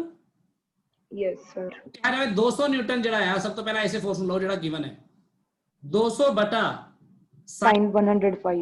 105 degree. Yes, ਉਹਨੂੰ ਬਾਅਦ ਚ ਮੈਂ 60 plus 45 ਕਰਕੇ ਕੈਲਕੂਲੇਟ ਕਰ ਲੂੰਗਾ ਨਾ, ਕਿਉਂਕਿ 105 ਦਾ ਸਿੱਧਾ ਵੈਲਿਊ ਪਤਾ ਨਹੀਂ ਹੈ। ਤੇ ਟੈਂਸ਼ਨ ਜਿਹੜੀ ਹੈ ਕਿ T1 ਬਟਾ ਕੀ ਹੋਏਗਾ ਸਾਈਨ ਆਫ 135 ਤੇ T2 divided by sine of 120. ਬਸ। Yes, sir. ਤਾਂ ਇਹਦੇ ਨਾਲ ਸਾਰਾ ਕੁਝ ਨਿਕਲ ਜੂਗਾ। ਜੇ ਮੈਂ ਤੋਂ ਸਿੱਧੇ T1 ਕੱਢਣਾ ਹੋਵੇ ਤਾਂ T1 ਇਹਨਾਂ ਦੋਨਾਂ ਤੋਂ ਨਿਕਲੂਗਾ T1, ਇਹਨਾਂ ਦੋਨਾਂ ਨੂੰ ਕੰਪੇਅਰ ਕਰਕੇ 200 ਬਟਾ ਸਾਈਨ 60 ਜਮਾ 45, ਭਾਵੇਂ ਤੁਸੀਂ ਅਲੱਗ ਕਰ ਲਓ, sign A Cos B B plus cos A sin B. ਤੇ ਸਾਈਨ B ਹੈ ਨਾ, ਤੇ ਕਰ ਲਓ ਸਾਈਨ A ਯਾਰ ਉਹ √3 by 2 1 by 1 by root 2. ਤੇ ਯਾਰ ਹੋਗਾ 1 by 2 1 by √2 तो √3 plus 1 by 2 √2, so √3 plus 1 by 2 √2 आ गया। ਤੇ Yes, sir. sin 135 degree, sin 135 degree कर लो 1 by root 2. 1 by √2। Yes 1 by √2 तो आ बन जाएगा 200 बटा √3 plus 1 ਤੇ मल्टीप्लाइड बाय root 2 कैंसिल हो जू, सीधे आ गया 400 बटा √3 plus 1। ਹੁਣੀ ਆਈ ਤਾਂ ਪਹੁੰਚੇ ਸੀ ਆਪਾਂ, है ना। ਤੇ T2 ਕਿੱਥੋਂ ਕੱਢੋਗੇ? ਇਹਨੂੰ ਤਾਂ ਇਹਦੇ ਨੂੰ ਕੰਪੇਅਰ ਕਰ ਲਓ, ਇਹਨਾਂ ਦੋਨਾਂ ਨੂੰ ਨਾਲ sin 120 डिग्री ਲਾ ਦਿਓ ਉੱਥੇ, ਬਸ ਬਾਕੀ ਸਾਰਾ ਤਾਂ ਉਹੀ ਆ। Yes, sir. ਬਸ ਉਹੀ ਸੇਮ ਆ ਜਾਊਗਾ ਸਰ। ਸੋ ਮੈਨੂੰ ਇਹ ਲੱਗਦਾ ਕਿ ਇਹਦੇ ਨਾਲ ਕਈ ਵਾਰ ਫਾਸਟ ਹੋ ਜਾਂਦੇ, ਜਦੋਂ ਖਾਸ ਕਰ 105 ਡਿਗਰੀ ਦੀ ਬਜਾਏ ਉੱਪਰ ਵੀ ਕੁਝ ਵਧੀਆ ਐਂਗਲ ਬਣ ਜਾਏ 90 90, ਤਾਂ ਫਿਰ ਬਹੁਤ ਸੌਖਾ ਹੋ ਜਾਂਦਾ, ਫਿਰ ਸਿੱਧਾ ਹੀ ਇੱਕੋ ਸਟੈਪ ਚ T1 ਤੇ ਇੱਕੋ ਸਟੈਪ ਚ T2 ਆ ਜਾਂਦੇ। ਠੀਕ ਹੈ ਗੱਲ। Yes, sir. तो एक तो आ क्वेश्चन है कि लेमिस थ्योरम के 3 के क्वेश्चन सीगे, बस एक मैं ਤੁਹਾਨੂੰ ਕਰਾਤਾ, ਬਾਕੀ ਉਹ ਚ ਦੇਖ ਲਿਓ PDF ਚ। ਹੁਣ ਜਿਹੜੀ ਇੱਕ ਬੇਸਿਕ ਗੱਲ ਜਿਹੜੀ ਹੈਗੀ ਆ ਮੈਂ ਤੁਹਾਨੂੰ ਦੱਸ ਦਵਾਂ, ਕੱਲ ਨਾ ਬਹੁਤ ਇੰਟਰਸਟਿੰਗ ਇੱਕ ਗੱਲ ਕੀਤੀ ਸੀ ਹਿਮਾਨੀ ਨੇ, ਸ਼ਾਇਦ ਪਤਾ ਨਹੀਂ ਹੋਰ ਵੀ ਇੱਕ ਦੋ ਬੱਚੇ ਨੇ ਪੁੱਛਿਆ ਸੀ, ਤੇ ਉਹ ਗੱਲ ਮੈਂ ਤੁਹਾਡੇ ਨਾਲ ਕਰ ਲੈਣਾ ਵਾ। ਆ ਗੱਲਾਂ ਤਾਂ ਹੋਰ ਹੁੰਦੀਆਂ ਰਹਿਣਗੀਆਂ ਫਿਰ।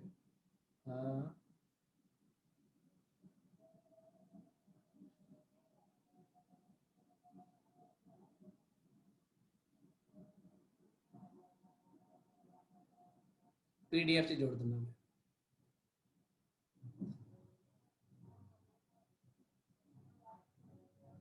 ਆ ਸੀ ਇਹ 'ਚ ਜੋੜ ਦਿੰਦਾ ਮੈਂ। ਚਲੋ ਆ ਹੋ ਗਿਆ ਕਲੀਅਰ।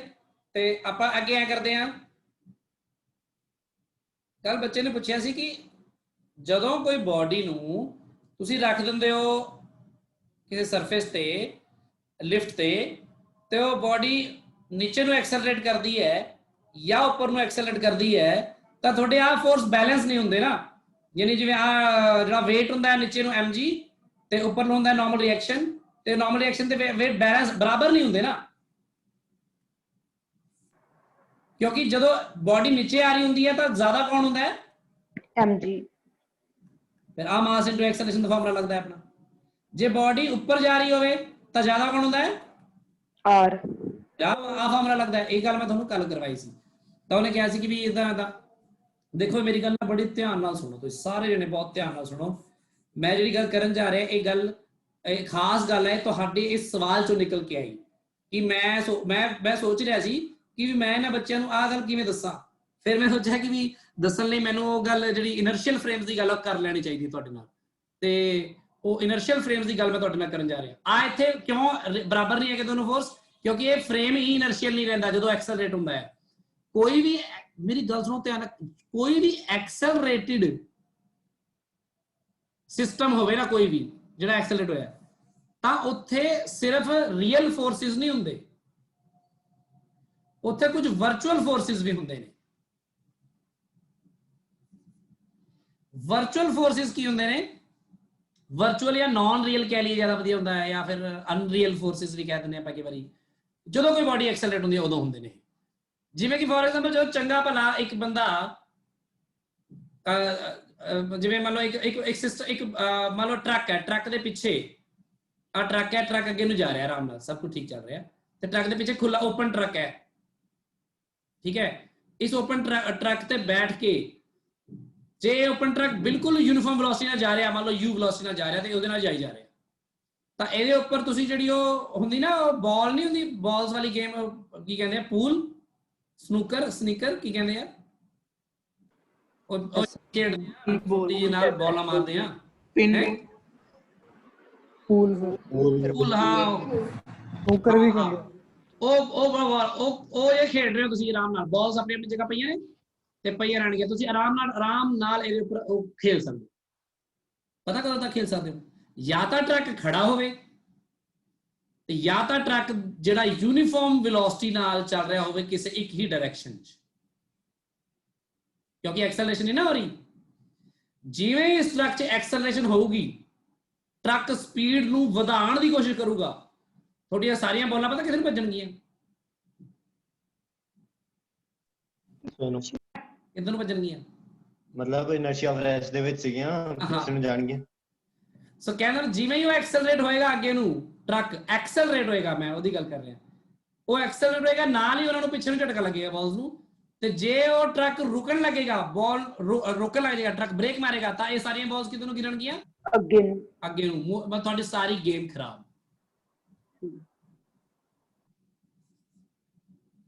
ਤੇ ਜਿਹੜਾ ਇਹਦਾ ਕਹਿੰਦਾ ਮਤਲਬ ਜਦੋਂ ਕੋਈ ਸਿਸਟਮ ਐਕਸਲਰੇਟ ਹੋਣ ਲੱਗ ਜਾਵੇ ਤਾਂ ਨਿਊਟਨ ਦੇ ਸਾਰੇ ਜਿਹੜੇ ਲਾਜ਼ ਨੇ ਉਹ ਐਜ਼ ਸੱਚ ਸਿਰਫ ਰੀਅਲ ਫੋਰਸਿਸ ਨੂੰ ਕੰਸੀਡਰ ਕਰਕੇ ਤੁਸੀਂ ਸਿਸਟਮ ਨੂੰ ਡਿਸਕ੍ਰਾਈਬ ਨਹੀਂ ਕਰ ਸਕਦੇ। ਐਂਡ ਇਸ ਤਰ੍ਹਾਂ ਦੇ ਸਿਸਟਮ ਨੂੰ ਬੋਲਦੇ ਆ ਜਿਹੜੇ ਐਕਸਲਰੇਟਿਡ ਹੋਣ, ਐਕਸਲਰੇਟਿਡ ਸਿਸਟਮ ਹੁੰਦੇ ਨੇ, ਉਹਨਾਂ ਨੂੰ ਬੋਲਦਾ ਸੀ ਆਇਨਸਟਾਈਨ, ਉਸ ਤੋਂ ਪਹਿਲਾਂ ਵੀ ਬੋਲਦੇ ਨਾਨ ਇਨਰਸ਼ੀਅਲ ਫਰੇਮਸ। ਤੇ ਜਿਹੜੇ ਸਿਸਟਮ ਯੂਨੀਫਾਰਮ ਮੋਸ਼ਨ ਚ ਮੂਵ ਕਰਦੇ ਹੋਣ ਇੱਕ ਦੂਜੇ ਦੇ ਵਿਦ ਰਿਸਪੈਕਟ ਟੂ, ਉਹਨੇ ਕੀ ਬੋਲਦੇ ਆ? Inertial frames. ਨਿਊਟਨ ਦੇ ਲਾਜ਼, ਚਾਹੇ ਉਹ ਪਹਿਲਾ ਲਾ ਹੋਵੇ, ਚਾਹੇ ਦੂਜਾ, ਚਾਹੇ ਤੀਜਾ ਲਾ, ਕਿਹਦੇ ਤੇ ਲਾਗੂ ਹੁੰਦੇ ਨੇ? Inertial frames. ਇਹਨਾਂ ਦੇ ਲਾਗੂ ਨਹੀਂ ਹੁੰਦੇ। ਫॉर ਐਗਜ਼ਾਮਪਲ ਦੇ ਦੇਣਾ, ਮੰਨ ਲਓ ਕਿ ਆ ਇੱਕ ਕੁਐਸਚਨ ਪੁੱਛਿਆ ਕਿ ਨਹੀਂ ਸੀ ਮੈਨੂੰ, ਹਿਮਾਨੀ ਤੂੰ ਪੁੱਛਿਆ ਸੀ ਨਾ? ਹਿਮਾਨੀ ਹੈ? ਚਲੋ ਕੋਈ ਨਹੀਂ। ਜੇ ਮੰਨ ਲਓ ਆ ਮੰਨ ਲਓ ਉਹਦਾ ਬੋਰਡ ਜਾਏਗਾ ਜਿਹੜੇ ਬੋਰਡ ਦੇ ਉੱਪਰ ਇਹ ਸਾਰਾ ਕੰਮ ਹੋ ਰਿਹਾ, ਜਾਂ ਇਹ ਟਰੱਕ ਦੇ ਪਿੱਛੇ ਵਾਲਾ ਸਿਸਟਮ ਮੰਨ ਲਓ, ਇੱਥੇ ਇੱਕ ਬਾਲ ਪਈ ਹੋਈ ਹੈ ਬਸ ਐ ਕਰਕੇ, ਬਾਲ ਤੇ ਕੋਈ ਵੀ ਫੋਰਸ ਨਹੀਂ ਲਗਾ ਰਿਹਾ, ਬਾਲ ਤੇ ਕੋਈ ਫੋਰਸ ਨਹੀਂ ਲੱਗ ਰਿਹਾ, ਠੀਕ ਹੈ, ਬਸ ਟਰੱਕ ਦੇ ਵਿੱਚ ਆ, ਉਹ ਟਰੱਕ ਚੱਲ ਰਿਹਾ ਇੱਧਰ ਨੂੰ ਬੜੀ ਤੇਜ਼ ਵੈਲੋਸਿਟੀ ਨਾਲ, ਅਚਾਨਕ ਟਰੱਕ ਵਾਲਾ ਬ੍ਰੇਕ ਮਾਰ ਦਿੰਦਾ ਬਸ, ਤਾਂ ਬਾਲ ਦੱਸੋ ਮੋਸ਼ਨ ਚ ਆ ਜਾਂਦੀ ਕਿ ਨਹੀਂ? Yes, sir. ਤੇ ਆਪਾਂ ਨੂੰ ਨਿਊਟਨ ਨੇ ਕਿਹਾ ਕਿ ਜਦੋਂ ਤੱਕ ਤੁਸੀਂ ਐਕਸਟਰਨਲ ਫੋਰਸ ਨਹੀਂ ਲਗਾਓਗੇ ਕੋਈ ਬੋਡੀ ਨੂੰ ਰੈਸਟ ਤੋਂ ਉਹਦੀ ਸਟੇਟ ਚੇਂਜ ਨਹੀਂ ਕੀਤੀ ਜਾ ਸਕਦੀ, ਹੈਨਾ। ਪਰ ਇੱਥੇ ਤਾਂ ਬਾਲ ਨੂੰ ਫੋਰਸ ਲਗਾਇਆ ਵੀ ਨਹੀਂ, ਅਜੇ ਤਾਂ ਟਰੱਕ ਰੋਕਿਆ ਜਿਹੜੇ ਟਰੱਕ ਤੇ ਬਾਲ ਪਈ ਸੀ, ਕਿਉਂਕਿ ਉਹ ਬਾਲ ਇੱਕ ਯੂਨੀਫਾਰਮ ਮੋਸ਼ਨ ਨਾਲ ਚੱਲ ਰਹੇ ਟਰੱਕ ਵਿੱਚ ਸੀ, ਤਾਂ ਉਹਨੇ ਉੱਥੇ ਉਨੀ ਦੇਰ ਤੱਕ ਸਟੇਬਲ ਰਹਿਣਾ ਹੈ ਜਿੰਨੀ ਦੇਰ ਤੱਕ ਉਹਨੂੰ ਉੱਥੇ ਰੱਖਿਆ ਗਿਆ। ਮਤਲਬ ਇਸ ਤਰ੍ਹਾਂ ਮਤਲਬ ਆਪਾਂ ਨਹੀਂ ਟੱਚ ਕੀਤਾ ਉਹਨੂੰ, ਬਾਹਰੋਂ ਐਕਸਟਰਨਲ ਫੋਰਸ ਲਾਇਆ, ਪਰ ਜਿਵੇਂ ਟਰੱਕ ਨੂੰ ਬ੍ਰੇਕ ਮਾਰੀ ਤਾਂ ਟਰੱਕ ਕੀ ਹੋਣ ਲੱਗ ਗਿਆ, ਡੀਸੈਲਰੇਟ ਹੋਣ ਲੱਗ ਗਿਆ, ਐਕਸਲਰੇਟਿਡ ਮੋਸ਼ਨ ਵਿੱਚ ਆ ਗਿਆ। ਤਾਂ ਜਿਹੜਾ ਜਦੋਂ ਐਕਸਲਰੇਸ਼ਨ ਹੋਣ ਲੱਗ ਜਾਂਦੀ ਹੈ ਤਾਂ ਉੱਥੇ ਜਿਹੜਾ ਸਿਸਟਮ ਹੁੰਦਾ ਹੈ ਉਹ ਨਾਨ ਇਨਰਸ਼ੀਅਲ ਹੋ ਜਾਂਦਾ ਹੈ। ਫਿਰ ਨਿਊਟਨ ਦੇ ਸਿਧਾਂਤ ਨਹੀਂ ਕੰਮ ਕਰਦੇ ਤਾਂ ਬਿਨਾਂ ਫੋਰਸ ਲਾਏ ਵੀ ਉਹ ਬਾਲ ਹਿਲ ਜਾਏਗੀ, ਬੇਸਿਕਲੀ ਫੋਰਸ ਲੱਗੇਗਾ ਉਹਨੂੰ, ਉਸ ਫੋਰਸ ਨੂੰ ਹੀ ਵਰਚੁਅਲ ਫੋਰਸ ਕਹਿੰਦੇ ਆਪਾਂ। ਸੋ ਇਹ ਇੱਕ ਅਲੱਗ ਗੱਲ ਹੈ, ਇਸ ਲਈ ਤੁਹਾਨੂੰ ਇਸ ਗੱਲ ਨੂੰ ਉਸ ਗੱਲ ਨਾਲ ਰਿਲੇਟ ਨਹੀਂ ਕਰਨਾ ਚਾਹੀਦਾ। ਜਿਵੇਂ ਮੈਂ ਤੁਹਾਨੂੰ ਸਮਝਾਇਆ ਉਹ ਮੋਸ਼ਨ ਜਾਂ apparent weight ਐਂਡ ਐਕਸਲਰੇਟਿਡ ਉਹਦੇ ਵਿੱਚ ਉਹਨੂੰ ਆਪਾਂ ਇਹ ਕਰਾਂਗੇ, ਤਾਂ ਆਪਾਂ ਕੀ ਕਰਦੇ ਹਾਂ ਫਿਰ ਆਪਾਂ net force equal to mass into acceleration ਲਿਖਦੇ ਹਾਂ, force net mass into acceleration, net force ਲਿਖਦੇ ਆਪਾਂ, force ਨਹੀਂ ਲਿਖਦੇ ਕੁਛ ਆ ਗੱਲਾਂ। ਸੋ ਹੁਣ ਜੋ ਮੈਂ ਅੱਜ ਲਿਖਾਇਆ ਇਹ ਸਾਰੀ ਇਹਦੀ ਮੈਂ PDF ਹੁਣੀ ਤੁਹਾਨੂੰ ਮੈਂ ਭੇਜ ਦਿੰਦਾ ਵਾਂ, ਤੇ ਸਾਰਾ ਕੁਝ ਜੋ ਕੁਝ ਇਹ ਗੱਲਾਂ ਯਾਦ ਰੱਖਿਓ ਕਿਵੇਂ ਕੀ ਲਿਖਣਾ ਸਿਖਾਇਆ, ਇਹ ਮੈਂ ਤਾਂ ਲਿਖਿਆ ਅੱਜ ਤਾਂ ਕਿ ਤੁਸੀਂ ਇਹ ਸਭ ਯਾਦ ਰੱਖ ਸਕੋ ਤੇ ਤੁਹਾਡਾ ਪੇਪਰ ਵਿੱਚ ਜਿਹੜਾ ਤੁਸੀਂ ਕਰ ਸਕੋ। ਕਨੈਕਟਿਡ ਬੋਡੀਜ਼ ਦਾ ਮੈਂ ਕਰਵਾਉਣਾ ਤਾਂ ਸੀਗਾ ਹੁਣੇ ਹੀ, ਪਰ ਨਹੀਂ ਬਣੀ ਗੱਲ, ਕੋਈ ਗੱਲ ਨਹੀਂ, ਤੇ ਕੱਲ ਮੈਂ ਕਨੈਕਟਿਡ ਬੋਡੀਜ਼ ਦਾ ਕਰਵਾ ਕੇ ਸਵੇਰੇ ਅੱਗੇ ਕੰਮ ਸ਼ੁਰੂ ਕਰਾਂਗਾ। ਇਹਦੇ ਨੂਮੈਰੀਕਲਸ ਜਿਹੜੇ ਨੇ ਤੁਸੀਂ ਕੰਜ਼ਰਵੇਸ਼ਨ ਆਫ ਮੋਮੈਂਟਮ ਦੇ ਵੀ ਕਰ ਲੈਣੇ ਨੇ, ਠੀਕ ਹੈ, ਕੰਜ਼ਰਵੇਸ਼ਨ ਆਫ ਮੋਮੈਂਟਮ ਦੇ ਜਿਹੜੇ ਮੈਂ ਕੱਲ ਹੁਣੇ ਸ਼ੇਅਰ ਕਰ ਰਿਹਾ ਸੀ ਉਹ ਵਾਲੇ, ਤੇ ਪਲੱਸ ਜਿਹੜੇ ਲੈਮਿਸ ਥਿਊਰਮ ਦੇ ਹੈਗੇ ਨੇ ਉਹ ਕਰ ਲੈਣੇ ਨੇ, ਤੇ ਨਿਊਟਨਸ ਲਾ ਇਜ਼ ਅ ਰੀਅਲ ਲਾ ਉਹਦੇ ਬਾਰੇ ਉਹ ਤਾਂ ਆਪਾਂ ਕਰ ਹੀ ਲਿਆ, apparent weight and tension in the string ਵਾਲੇ ਕਰ ਲਿਆ ਆਪਾਂ। ਕੱਲ ਮੈਂ ਕਨੈਕਟਿਡ ਮੋਸ਼ਨ ਐਂਡ ਐਟਵੁਡਸ ਮਸ਼ੀਨ ਵਗੈਰਾ ਕਰਵਾਉਂਗਾ ਤੁਹਾਨੂੰ। ਹਾਂਜੀ ਗੁਰਾਂਸ਼। ਹਾਂਜੀ ਸਰ, ਇਹ NCERT ਦਾ ਕੁਐਸਚਨ ਸੀਗਾ, ਮੋਸ਼ਨ ਦੇ ਰਿਲੇਟਡ ਆ, ਚੈਪਟਰ ਦੇ ਮੋਸ਼ਨ ਚੈਪਟਰ ਰਿਲੇਟਡ ਆ। Sir, in which of the following example of motion can the body be considered approximately a point object? A railway carriage moving without a jerk between two stations, a monkey sitting on the top of a man point object cycling. ਬਾਰੇ ਆਪਣੀ ਗੱਲ ਹੋਈ ਨਹੀਂ, point object ਪਤਾ ਤੁਹਾਨੂੰ ਵੈਸੇ ਕੀ ਹੁੰਦਾ? point object ਮਤਲਬ ਯੈਸ ਸਰ, ਆਬਜੈਕਟ ਹੁੰਦਾ ਕਿ ਜਦੋਂ ਜਿਹੜਾ ਆਬਜੈਕਟ ਮੂਵ ਕਰ ਰਿਹਾ ਉਸ ਆਬਜੈਕਟ ਦੀ ਡਾਈਮੈਂਸ਼ਨਸ, ਆਬਜੈਕਟ ਦਾ ਸਾਈਜ਼ ਉਹਦੇ ਡਿਸਟੈਂਸ ਕਵਰਡ ਦੇ ਤੋਂ ਬਹੁਤ ਘੱਟ ਹੋਵੇ ਤਾਂ ਉਹਨੂੰ ਪੁਆਇੰਟ ਆਬਜੈਕਟ ਆਪਾਂ ਕਹਿ ਸਕਦੇ ਹਾਂ, ਉਹਨੂੰ ਪੁਆਇੰਟ ਦੀ ਤਰ੍ਹਾਂ ਟ੍ਰੀਟ ਕਰ ਸਕਦੇ ਹਾਂ। ਹੁਣ ਬੱਸ ਹੈ, ਬੱਸ ਨਹੀਂ ਤਾਂ ਬੱਸ ਦਾ ਆਪਣਾ ਸਾਈਜ਼ ਹੈ ਇੰਨਾ, ਹੁਣ ਬੱਸ ਮੂਵ ਕੀਤੀ ਮੰਨ ਲਓ 2 ਮੀਟਰ, ਹੁਣ ਬੱਸ ਆਪ ਦਾ 10 ਮੀਟਰ ਦੀ ਹੈ ਤਾਂ ਬੱਸ ਨੂੰ ਇੱਥੇ ਤੋਂ ਪੁਆਇੰਟ ਆਬਜੈਕਟ ਨਹੀਂ ਕਹਿ ਸਕਦੇ। ਜੇ ਚੱਲਦੀ ਹੈ 100 ਕਿਲੋਮੀਟਰ ਤੇ ਆਪ 10 ਮੀਟਰ ਦੀ ਹੈ ਤਾਂ ਆਪਾਂ ਇਹਨੂੰ ਪੁਆਇੰਟ ਆਬਜੈਕਟ ਕਹਿ ਸਕਦੇ ਹਾਂ ਬਸ। ਸਰ ਫਿਰ ਮੈਨੂੰ ਮਤਲਬ ਆਹ ਇਹਨਾਂ ਨੇ ਸੀ ਆਪਸ਼ਨ ਵੀ ਗਲਤੀ ਕੀਤੀ ਹੈ, ਮੈਨੂੰ ਉਹਦੇ ਡਾਊਟ ਹੈ। A spinning cricket ball that turns sharply on hitting the ground। ਇਹ ਮੈਨੂੰ ਨਾ ਤੂੰ ਗਰੁੱਪ 'ਚ ਪਾ ਦੀ, ਆਪਾਂ ਗਰੁੱਪ 'ਚ ਡਿਸਕਸ ਕਰ ਲਾਂਗੇ, WhatsApp ਤੇ ਵੀ ਹੋ ਸਕਦਾ ਹੈ, ਠੀਕ ਆ। ਤੇ ਇੱਕ ਨਾ ਲਾਸਟ ਮੇਰੇ ਤੋਂ ਮੈਂ ਹੁਣੇ ਦੇਖਿਆ 5-10 ਹੋਏ ਨੇ ਹੁਣੀ ਹੈਗੇ ਆਪਣੇ ਕੋਲ। ਤੁਹਾਡਾ ਜਿਹੜਾ ਅਗਲੀ ਕਲਾਸ ਹੈਗੀ 5:30 ਵਜੇ ਨਾ, ਮੈਂ ਤੁਹਾਨੂੰ ਛੱਡ ਦੂੰਗਾ ਉਸ ਤੋਂ 10 ਮਿੰਟ ਪਹਿਲਾਂ ਹੀ। ਇੱਕ ਐਟਵੁਡਸ ਮਸ਼ੀਨ ਜਿਹੜੀ ਆ, ਬਸ ਮੈਂ ਉਹਦੇ ਬਾਰੇ ਥੋੜੀ ਜਿਹੀ ਗੱਲ ਕਰਨਾ ਤੁਹਾਡੇ ਨਾਲ, ਬਹੁਤ ਸਿੰਪਲ ਜੀ ਚੀਜ਼ ਹੈ, ਇਹ ਹੋ ਜਾਣੀ ਕਿਉਂਕਿ ਇਹਦੇ ਨਾਲ ਪਿਛਲੀ ਰਿਵੀਜ਼ਨ ਵੀ ਹੋ ਜੂਗੀ ਆਪਣੀ। ਐਟਵੁਡਸ ਮਸ਼ੀਨ ਕੀ ਹੁੰਦੀ ਹੈ ਦੇਖੋ, ਉਹ ਕਹਿੰਦੇ ਇੱਕ ਨਾ ਪੁਲੀ ਹੁੰਦੀ ਹੈ, ਫ੍ਰਿਕਸ਼ਨਲੈਸ ਪੁਲੀ, ਇਹਦੇ ਅਰਾਊਂਡ ਘੁੰਮ ਸਕਦੀ ਹੈ, ਫ੍ਰਿਕਸ਼ਨਲੈਸ ਪੁਲੀ ਆਪਾਂ ਕਹਿੰਦੇ ਇਹਨੂੰ, ਯਾਨੀ ਕਿ ਇਹ ਕੋਈ ਇੰਟਰਫੇਅਰ ਨਹੀਂ ਕਰਦੀ ਇੱਧਰ ਜਾਂ ਉੱਧਰ ਫੋਰਸਿਸ ਵਿੱਚ। ਤੇ ਇਹਦੇ ਉੱਪਰ ਨਾ ਇੱਕ ਇਹਦੇ ਉੱਪਰ ਇੱਥੇ ਇੱਕ ਆਪਣੇ ਥ੍ਰੈਡ ਹੁੰਦਾ ਆ, ਇਹਦੇ ਉੱਪਰ ਜਿਹੜਾ ਮੂਵ ਕਰ ਸਕਦਾ, ਤੇ ਇਹਦੇ ਦੋਨੋਂ ਪਾਸੇ ਆਬਜੈਕਟਸ ਆਪਣੇ ਦੋ ਅਲੱਗ-ਅਲੱਗ ਆਬਜੈਕਟਸ ਹੁੰਦੇ ਨੇ। ਇੱਕ ਪਾਸੇ ਮੰਨ ਲਓ ਹੈਵੀ ਆਬਜੈਕਟ ਹੈ, ਉਹਦਾ ਕੈਪੀਟਲ M ਮਾਸ ਕਹਿ ਦਿੰਦੇ ਆ, ਇੱਕ ਸਮਾਲ ਆਬਜੈਕਟ ਦਾ ਮਾਸ ਸਮਾਲ m ਕਹਿ ਦਿੰਦੇ ਆ। ਜਸਟ ਮੈਂ ਇਹਦੇ ਨਾਲ ਸਮਝਾਦਾ ਤੁਹਾਨੂੰ ਕਿ ਕੈਪੀਟਲ M ਜਿਹੜਾ ਉਹ ਵੱਡਾ ਹੈ ਛੋਟੇ m ਤੋਂ, ਤੇ ਇਹਦੇ ਕਰਕੇ ਕੀ ਹੁੰਦਾ, ਇਹਨਾਂ ਦੋਨੋਂ ਆਬਜੈਕਟਸ ਵਿੱਚ ਇੱਕ ਮੋਸ਼ਨ ਹੁੰਦਾ ਆ। ਉਹ ਜਿਹੜਾ ਮੋਸ਼ਨ ਹੁੰਦਾ ਉਹ ਚ ਇੱਕ ਤਾਂ ਇਹ ਥ੍ਰੈਡ ਵਿੱਚ ਟੈਂਸ਼ਨ ਹੋਏਗੀ ਇੱਧਰ ਵੀ ਤੇ ਇੱਧਰ ਵੀ, ਤੇ ਟੈਂਸ਼ਨ ਬਰਾਬਰ ਹੋਏਗੀ ਕਿਉਂਕਿ ਇਹ ਫ੍ਰਿਕਸ਼ਨਲੈਸ ਪੁਲੀ ਹੈ। ਸੋ ਉਹ ਜਿਹੜੀ ਧਾਗਾ ਹੈ, ਧਾਗੇ ਨੂੰ ਜਿਹੜੀ ਖਿੱਚ ਪੈਣੀ ਹੈ ਦੋਨੋਂ ਪਾਸੇ ਬਰਾਬਰ ਹੀ ਪੈਣੀ ਹੈ, ਇਸ ਲਈ ਉਹ ਹਮੇਸ਼ਾ ਸੇਮ ਰਹਿੰਦੀ ਹੈ। ਤੇ ਜਿਹੜੇ ਬੋਡੀ ਦਾ weights ਹੈਗੇ ਨੇ, ਇਹਦਾ weight ਤੁਹਾਨੂੰ ਪਤਾ ਇੱਥੇ mg ਹੋਏਗਾ ਤੇ ਇਹਦਾ weight ਕਿੰਨਾ ਹੋਏਗਾ mg। ਤੇ ਇਹ ਜਿਹੜੀ ਬੋਡੀ ਹੈ ਇਹ ਐਕਸਲਰੇਟ ਹੁੰਦੀਆਂ ਨੇ ਤੇ ਇਹਦੀ ਐਕਸਲਰੇਸ਼ਨ ਉੱਪਰ ਜਾਂਦੇ ਹੋਏ ਹੁੰਦੀ ਹੈ ਆਬਵੀਅਸਲੀ ਸਮਾਲ a ਮੰਨ ਲਓ, ਤਾਂ ਇਹਦੀ ਨੀਚੇ ਜਾਂਦਾ ਹੈ ਕਿੰਨੀ ਹੋਏਗੀ, ਬਿਲਕੁਲ ਸਮਾਲ a ਹੀ ਹੋਏਗੀ। ਠੀਕ ਹੈ, ਆਪਾਂ ਨੂੰ ਸਿਰਫ ਬੋਡੀ ਦਾ ਤੇ ਆ ਨੀਚੇ ਕਿਉਂ ਜਾਏਗੀ, ਕਿਉਂਕਿ ਆਪ ਜਿਹੜਾ weight ਹੈ ਜ਼ਿਆਦਾ ਹੈਵੀ ਹੈ ਤੇ ਆ ਵਾਲਾ ਹਲਕਾ ਆ, तो हल्के वाले ने ऊपर जाना है ते भारी वाले ने नीचे आना है। इसमें एटवुड मशीन बोलते हैं। ਇਹਦੇ ਚ ਸਾਡਾ ਪਰਪਸ ਕੀ ਹੁੰਦਾ ਆ, ਸਾਡਾ ਪਰਪਸ ਹੈ ਇਹ ਚ ਆਪਾਂ ਪਤਾ ਕਰੀਏ ਵੀ ਕਿੰਨੀ ਐਕਸਲਰੇਸ਼ਨ ਨਾਲ ਇਹ ਉੱਪਰ ਜਾਊਗਾ ਤੇ ਇਹ ਨੀਚੇ ਜਾਊਗਾ, ਯਾਨੀ ਇੱਕ ਹੀ ਗੱਲ ਹੈ, ਐਕਸਲਰੇਸ਼ਨ ਬਰਾਬਰ ਹੋਏਗੀ ਇੱਥੇ ਉੱਪਰ ਜਾਣ ਦੀ ਉੱਥੇ ਨੀਚੇ ਆਣ ਦੀ, ਕਿਉਂਕਿ ਜਿੰਨੀ ਤੇਜ਼ੀ ਨਾਲ ਇਹ ਉੱਪਰ ਜਾਏਗਾ ਉਨੀ ਤੇਜ਼ੀ ਨਾਲ ਉਹ ਨੀਚੇ ਆਏਗਾ, ਜਾਂ ਜਿੰਨੀ ਤੇਜ਼ੀ ਨਾਲ ਉਹ ਨੀਚੇ ਜਾਏਗਾ ਉਨੀ ਤੇਜ਼ੀ ਨਾਲ ਇਹ ਉੱਪਰ ਜਾਏਗਾ। ਇੱਕ ਆਪਾਂ ਪਤਾ ਕਰਨੀ ਹੁੰਦੀ ਟੈਂਸ਼ਨ ਇਨ ਦਾ ਥ੍ਰੈਡ। ਸੋ ਆਹ ਦੋ ਚੀਜ਼ਾਂ ਆਪਣਾ ਪਰਪਸ ਹੁੰਦਾ ਹੈ ਕੈਲਕੂਲੇਟ ਕਰਨਾ, ਤੇ ਇਹਨੂੰ ਆਪਾਂ ਅਲੱਗ-ਅਲੱਗ ਕਰਕੇ ਕਰ ਸਕਦੇ ਹਾਂ। ਆਪਾਂ ਫ੍ਰੀ ਬੋਡੀ ਡਾਇਗਰਾਮ डिस्कस करने वाला। फ्री बॉडी डायग्राम मतलब एक बॉडी लो, उस बॉडी की इक्वेशन ऑफ मोशन वखरी लिख लो, ਇਹਦੀ ਵੱਖਰੀ ਲਿਖ ਲਓ ਤੇ ਉਹਨਾਂ ਨੂੰ ਸੋਲਵ ਕਰ ਲਓ। ਹੁਣ ਇਹ ਆਪਣਾ ਇਸ ਬॉडी ਨੂੰ ਕੰਸੀਡਰ ਕਰੋ, ਸਿਰਫ ਤੁਸੀਂ ਇੰਨੇ ਇੱਕ ਆਬਜੈਕਟ ਨੂੰ ਕੰਸੀਡਰ ਕਰੋ, ਇੰਨੇ ਇੱਕ ਮੋਸ਼ਨ ਨੂੰ, ਬਾਕੀ ਭੁੱਲ ਜਾਓ ਸਾਰਾ ਕੁਝ। ਆ ਜਿਹੜਾ ਮਾਸ ਹੈ ਇਹ ਮਾਸ ਦਾ weight ਜ਼ਿਆਦਾ ਹੋਏਗਾ ਕਿ ਟੈਂਸ਼ਨ ਜ਼ਿਆਦਾ ਹੋਏਗੀ, ਦੱਸੋ ਜਲਦੀ। weight ਤਾਂ ਇਹਦੀ ਇਕੁਏਸ਼ਨ ਕੀ ਬਣੇਗੀ, mg minus t = ਆਹੀ ਵਾਲਾ ਇਨਟੂ ਐਕਸਲਰੇਸ਼ਨ ਜਿੰਨੀ ਪ੍ਰੋਡਿਊਸ ਹੋ ਰਹੀ ਹੈ। yes sir ਆ ਵਾਲੇ ਨੂੰ ਜੇ ਕੰਸੀਡਰ ਕਰੋ, ਇਹ ਚ ਟੈਂਸ਼ਨ ਜ਼ਿਆਦਾ ਵੱਡੀ ਹੋਏਗੀ, ਟੈਂਸ਼ਨ ਜ਼ਿਆਦਾ ਹੋਏਗੀ ਹੈ ਨਾ। yes sir minus mg = a small m into acceleration। yes ਆਹ sir ਦੋਨੋਂ ਜਿਹੜੇ ਹੈਗੇ ਨੇ ਆਪੇ ਇਹਦੇ ਵਿੱਚ ਦੇਖੋ ਧਿਆਨ ਰੱਖੋ, g ਵੀ ਗਿਵਨ ਹੈ, m ਵੀ ਗਿਵਨ ਹੈ, m ਵੀ ਗਿਵਨ ਹੈ, m ਵੀ ਗਿਵਨ ਹੈ, m ਵੀ ਗਿਵਨ ਹੈ ਤੇ g ਵੀ ਗਿਵਨ ਹੈ। ਸਾਨੂੰ ਜੋ ਦੋ ਚੀਜ਼ਾਂ ਨਹੀਂ ਗਿਵਨ ਉਹ ਕੀ ਹੈ, ਐਕਸਲਰੇਸ਼ਨ ਐਂਡ ਟੈਂਸ਼ਨ। ਸੋ ਆਪਾਂ ਪਤਾ ਕਰ ਸਕਦੇ ਹਾਂ। ਇਥੋਂ ਮੈਂ ਫਾਰਮੂਲਾ ਕਦੀ ਨਹੀਂ ਯਾਦ ਰੱਖਦਾ, ਇਹਦਾ ਨਾ ਹੀ ਯਾਦ ਰੱਖਣਾ ਚਾਹੀਦਾ। ਇਹ ਬਹੁਤ ਆਰਾਮ ਨਾਲ ਸੋਚ ਕੇ ਦੋ ਇਕੁਏਸ਼ਨ ਤੋਂ ਆਰਾਮ ਨਾਲ ਬਣਾਇਆ ਜਾ ਸਕਦਾ। ਤੁਸੀਂ 1 and 2 ਨੂੰ ਐਡ ਕਰ ਦਿਓ, ਐਡ ਕਰੋ ਤਾਂ ਕੀ ਬਣ ਜਾਏਗਾ, mg minus mg। ਠੀਕ ਹੈ। ਸੋ ਤੁਹਾਡੇ ਕੋਲ ਜਿਹੜੀ ਐਕਸਲਰੇਸ਼ਨ ਆਈ ਉਹ ਆ ਗਈ M minus small m times g divided by M plus small m। ਹੋ ਗਿਆ ਬਸ।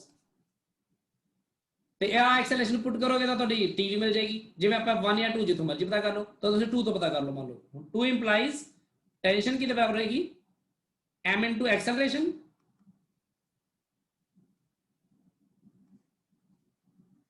ਤੇ ਆ ਵਾਲਾ mg ਉੱਧਰ ਜਾ ਕੇ ਐਡ ਹੋ ਜਾਏਗਾ, m plus m ਇਹਦਾ ਉਹ ਆ ਜਾਏਗਾ LCM, ਇਹ ਆ ਜਾਏਗਾ M minus m square plus small m into M plus m divided by M plus small m times ਸਾਰੇ common g। ਤੇ ਇਹ ਤੁਹਾਨੂੰ ਪਤਾ m square ਕੱਟ ਜਾਏਗਾ, small m 2mm over M plus small m times g। तो ਜਿਹੜੀ tension ਆਏਗੀ in the string thread, ਉਹ ਟੈਂਸ਼ਨ ਕਿਹਦੇ ਬਰਾਬਰ ਆਏਗੀ, 2 small m capital M over sum of the masses times g। ਸੋ ਆਪਾਂ ਨੂੰ ਐਕਸਲਰੇਸ਼ਨ ਵੀ ਮਿਲ ਜਾਂਦੀ ਹੈ ਤੇ ਟੈਂਸ਼ਨ ਵੀ ਸਟ੍ਰਿੰਗ। ਇਹਨੂੰ ਐਟਵੁਡਸ ਮਸ਼ੀਨ ਬੋਲਦੇ ਆ। ਬਹੁਤ ਸਿੰਪਲ ਹੈ, ਇਹਨੂੰ ਤੁਸੀਂ ਆ ਵੀ ਲਿਖ ਲਿਓ ਨਾਲ, ਮੈਂ ਅੱਜ ਭੇਜਣਾ ਇਹਦੇ ਵਿੱਚ ਹੀ ਨਾਲ ਹੀ ਭੇਜਣਾ ਤੁਹਾਨੂੰ। ਇਹਦੇ ਨਾਲ ਦੇ ਨਿਊਮੈਰੀਕਲ ਕਰਾਂਗੇ ਸਿੱਧੇ ਆਪਾਂ, ਠੀਕ ਹੈ।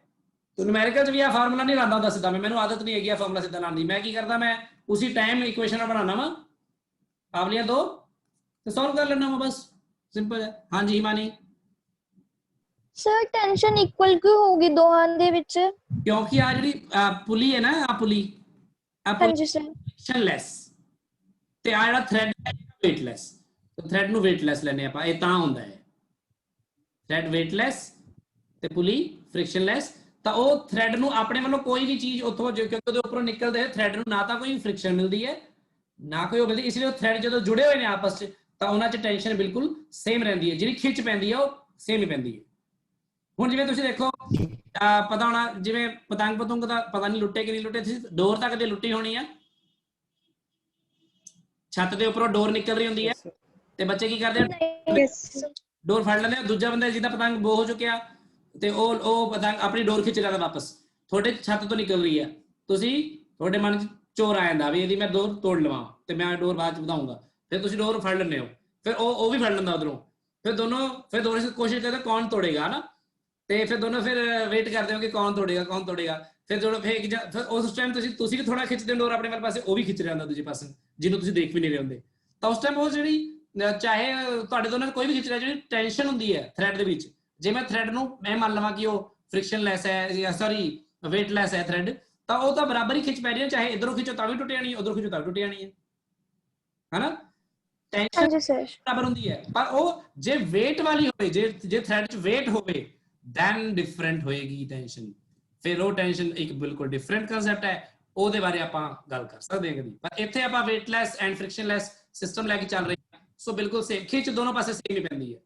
ਜਿਵੇਂ ਜੇ ਇਸ ਥ੍ਰੈਡ ਦੀ ਕੈਪੈਸਿਟੀ ਤੋਂ ਜ਼ਿਆਦਾ ਇੱਧਰ weight ਲਟਕਾਤਾ ਜਾਂ ਇੱਧਰ ਲਟਕਾਤਾ, ਉਹਨੇ ਟੁੱਟ ਹੀ ਜਾਣਾ ਫਿਰ, ਠੀਕ।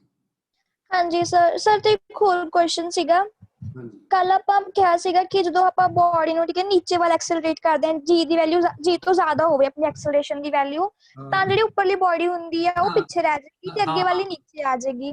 ਸਰ ਜੇ ਆਪਾਂ ਉੱਪਰ ਵੱਲ ਨੂੰ ਐਕਸਲਰੇਟ ਕਰੀਏ ਜੀ ਤੋਂ ਜ਼ਿਆਦਾ ਵੈਲਿਊ ਨਾਲ, ਫਿਰ ਵੀ ਤਾਂ ਹੀ ਹੋਣਾ ਚਾਹੀਦਾ ਕਿ ਉੱਪਰ ਵਾਲੀ ਉੱਪਰ ਚੱਲ ਜਾਏ ਤੇ ਨੀਚੇ ਵਾਲੀ ਨੀਚੇ ਰਹਿ ਜਾਏ। ਨਹੀਂ ਇੱਧਰ ਦੇਖ, ਹੁਣ ਮੇਰੀ ਗੱਲ ਸੁਣ, ਹੁਣ ਤੈਨੂੰ ਮੈਂ ਐਕਸਪੈਰੀਮੈਂਟ ਦੇ ਵਿੱਚ ਪਾ ਦਿੰਦਾ, ਮੰਨ ਲਾ ਇੱਕ ਪਲੇਟਫਾਰਮ ਆ, ਠੀਕ ਹੈ, ਹਾਂਜੀ ਸਰ ਆਏ ਤੇ ਤੂੰ ਖੜੀ ਆ, ਮੈਂ ਕਹਿ ਰਿਹਾ ਕਿ ਇਨ ਜਨਰਲ ਜੇ ਤੈਨੂੰ ਵੈਸੇ ਇੱਥੇ ਛੱਡ ਦਿੱਤਾ ਜਾਵੇ ਉੱਪਰ ਹਵਾ ਦੇ ਵਿੱਚ, ਫਿਰ ਤੂੰ ਨੀਚੇ ਆਏਂਗੀ ਨਾ।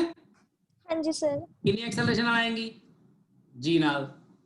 ਪਰ ਤੇਰੇ ਨੀਚੇ ਇੱਕ ਪਲੇਟਫਾਰਮ ਆ, ਠੀਕ ਹੈ, ਜਿਹੜੇ ਪਲੇਟਫਾਰਮ ਕਰਕੇ ਸਟੇਬਲ ਹੋ, ਪਰ ਹੁਣ ਮੰਨ ਲਓ ਜੇ ਪਲੇਟਫਾਰਮ ਮੂਵ ਕਰਨ ਲੱਗ ਜੇ, ਪਲੇਟਫਾਰਮ ਜੀ ਤੋਂ ਜ਼ਿਆਦਾ ਤੇਜ਼ ਨੀਚੇ ਆਵੇ, ਯਾਨੀ ਜੀ ਤੋਂ ਜ਼ਿਆਦਾ ਤੇਜ਼ ਐਕਸਲਰੇਟ ਹੋਵੇ, ਤਾਂ ਪਲੇਟਫਾਰਮ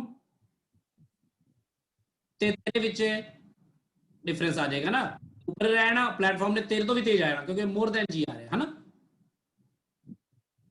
ਇਹ ਗੱਲ ਕਲੀਅਰ ਹੈ? ਹਾਂਜੀ ਸਰ ਹੁਣ ਮੈਂ ਇਹ ਕਹਿ ਰਿਹਾ ਕਿ ਤੂੰ ਕਹਿ ਰਹੀ ਹੈ ਜੇ ਇਹੀ ਹਾਂਜੀ। ਮੋਰ ਦੈਨ ਜੀ ਉੱਪਰ ਨੂੰ ਜਾਵੇ, ਤਾਂ ਜੇ ਇਹ ਉੱਪਰ ਨੂੰ ਜਾਏਗਾ ਤਾਂ ਤੇਰਾ weight ਤਾਂ ਨੀਚੇ ਨੂੰ ਐਡ ਕਰ ਰਿਹਾ, ਤੁਸੀਂ ਤਾਂ ਕਦੀ ਵੀ ਨਹੀਂ ਇੱਕ ਦੂਜੇ ਨੂੰ ਛੱਡੋਗੇ, ਬਲਕਿ ਤੇਰਾ ਅਪੇਰੈਂਟ weight ਜ਼ਿਆਦਾ ਹੋ ਜਾਏਗਾ ਉਹਦੇ ਉੱਪਰ।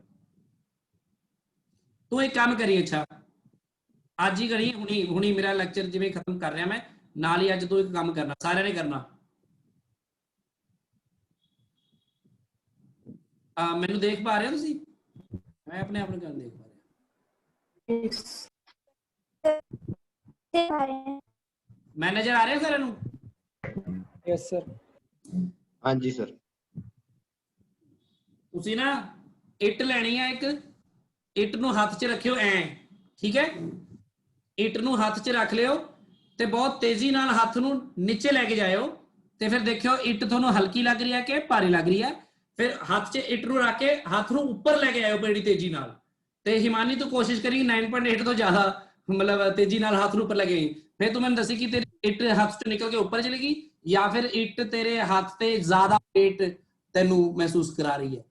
ਇਹ ਤਾਂ ਸਰ ਹੱਥ ਤੜਵਾਉਣ ਵਾਲਾ ਕੰਮ ਚਲੇ ਜਾਂਦੇ ਹੋਏ ਜ਼ਿਆਦਾ ਹੋਏਗਾ ਜਾਂ ਇੱਟ ਨੂੰ ਉੱਪਰ ਚੱਕਦੇ ਹੋਏ ਜ਼ਿਆਦਾ ਤੈਨੂੰ weight ਮਹਿਸੂਸ ਹੋਏਗਾ। ਐਕਸਲਰੇਟ ਕਰਨਾ, ਪਰ ਐ ਨਹੀਂ ਆਰਾਮ ਨਾਲ ਲੈ ਕੇ ਜਾ ਰਹੇ ਹੋ, ਫਿਰ ਤਾਂ ਜਿੰਨਾ ਇੱਟ ਦਾ weight ਹੋਏਗਾ ਉਨਾ ਹੀ ਹੋਏਗਾ।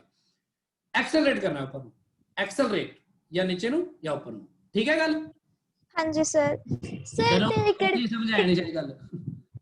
ਸਰ ਟਿਕਟ ਤੁਸੀਂ ਕਹਿ ਰਹੇ ਸੀ ਨਾ ਕਿ ਉਹ ਕੰਟੈਕਟ ਜਿਹੜੇ ਨੀਚੇ ਆਉਂਦੇ ਹੋਏ, ਸਰ ਉਹ ਹੀ ਤਾਂ ਹੋਊਗਾ ਕਿਉਂਕਿ ਜਿਹੜੀ ਉਹ ਜੀ ਹੋਏ ਆਪਣੇ ਕੋਲ ਨਾਰਮਲ ਰਿਐਕਸ਼ਨ ਹੋਏਗਾ, ਸਰ ਉਹ ਉਹਦੇ ਆਪੋਜ਼ਿਟ ਕੰਮ ਕਰ ਰਿਹਾ ਸੀਗਾ, ਆਪਣੇ mg ਦੇ ਆਪੋਜ਼ਿਟ ਕੰਮ ਕਰ ਰਿਹਾ ਸੀਗਾ, ਤੇ mg ਉਹਨੂੰ ਨੀਚੇ ਵੱਲ ਨੂੰ ਲੈ ਕੇ ਆ ਰਿਹਾ ਸੀਗਾ ਤੇ ਉਹਦੇ ਉਲਟ ਕੰਮ ਕਰ ਰਿਹਾ ਸੀ, ਤਾਂ ਕਰਕੇ ਉਹ ਉੱਪਰ ਹੀ ਰਹਿ ਜਾਏਗੀ ਤੇ ਨੀਚੇ ਆ ਜਾਏਗੀ।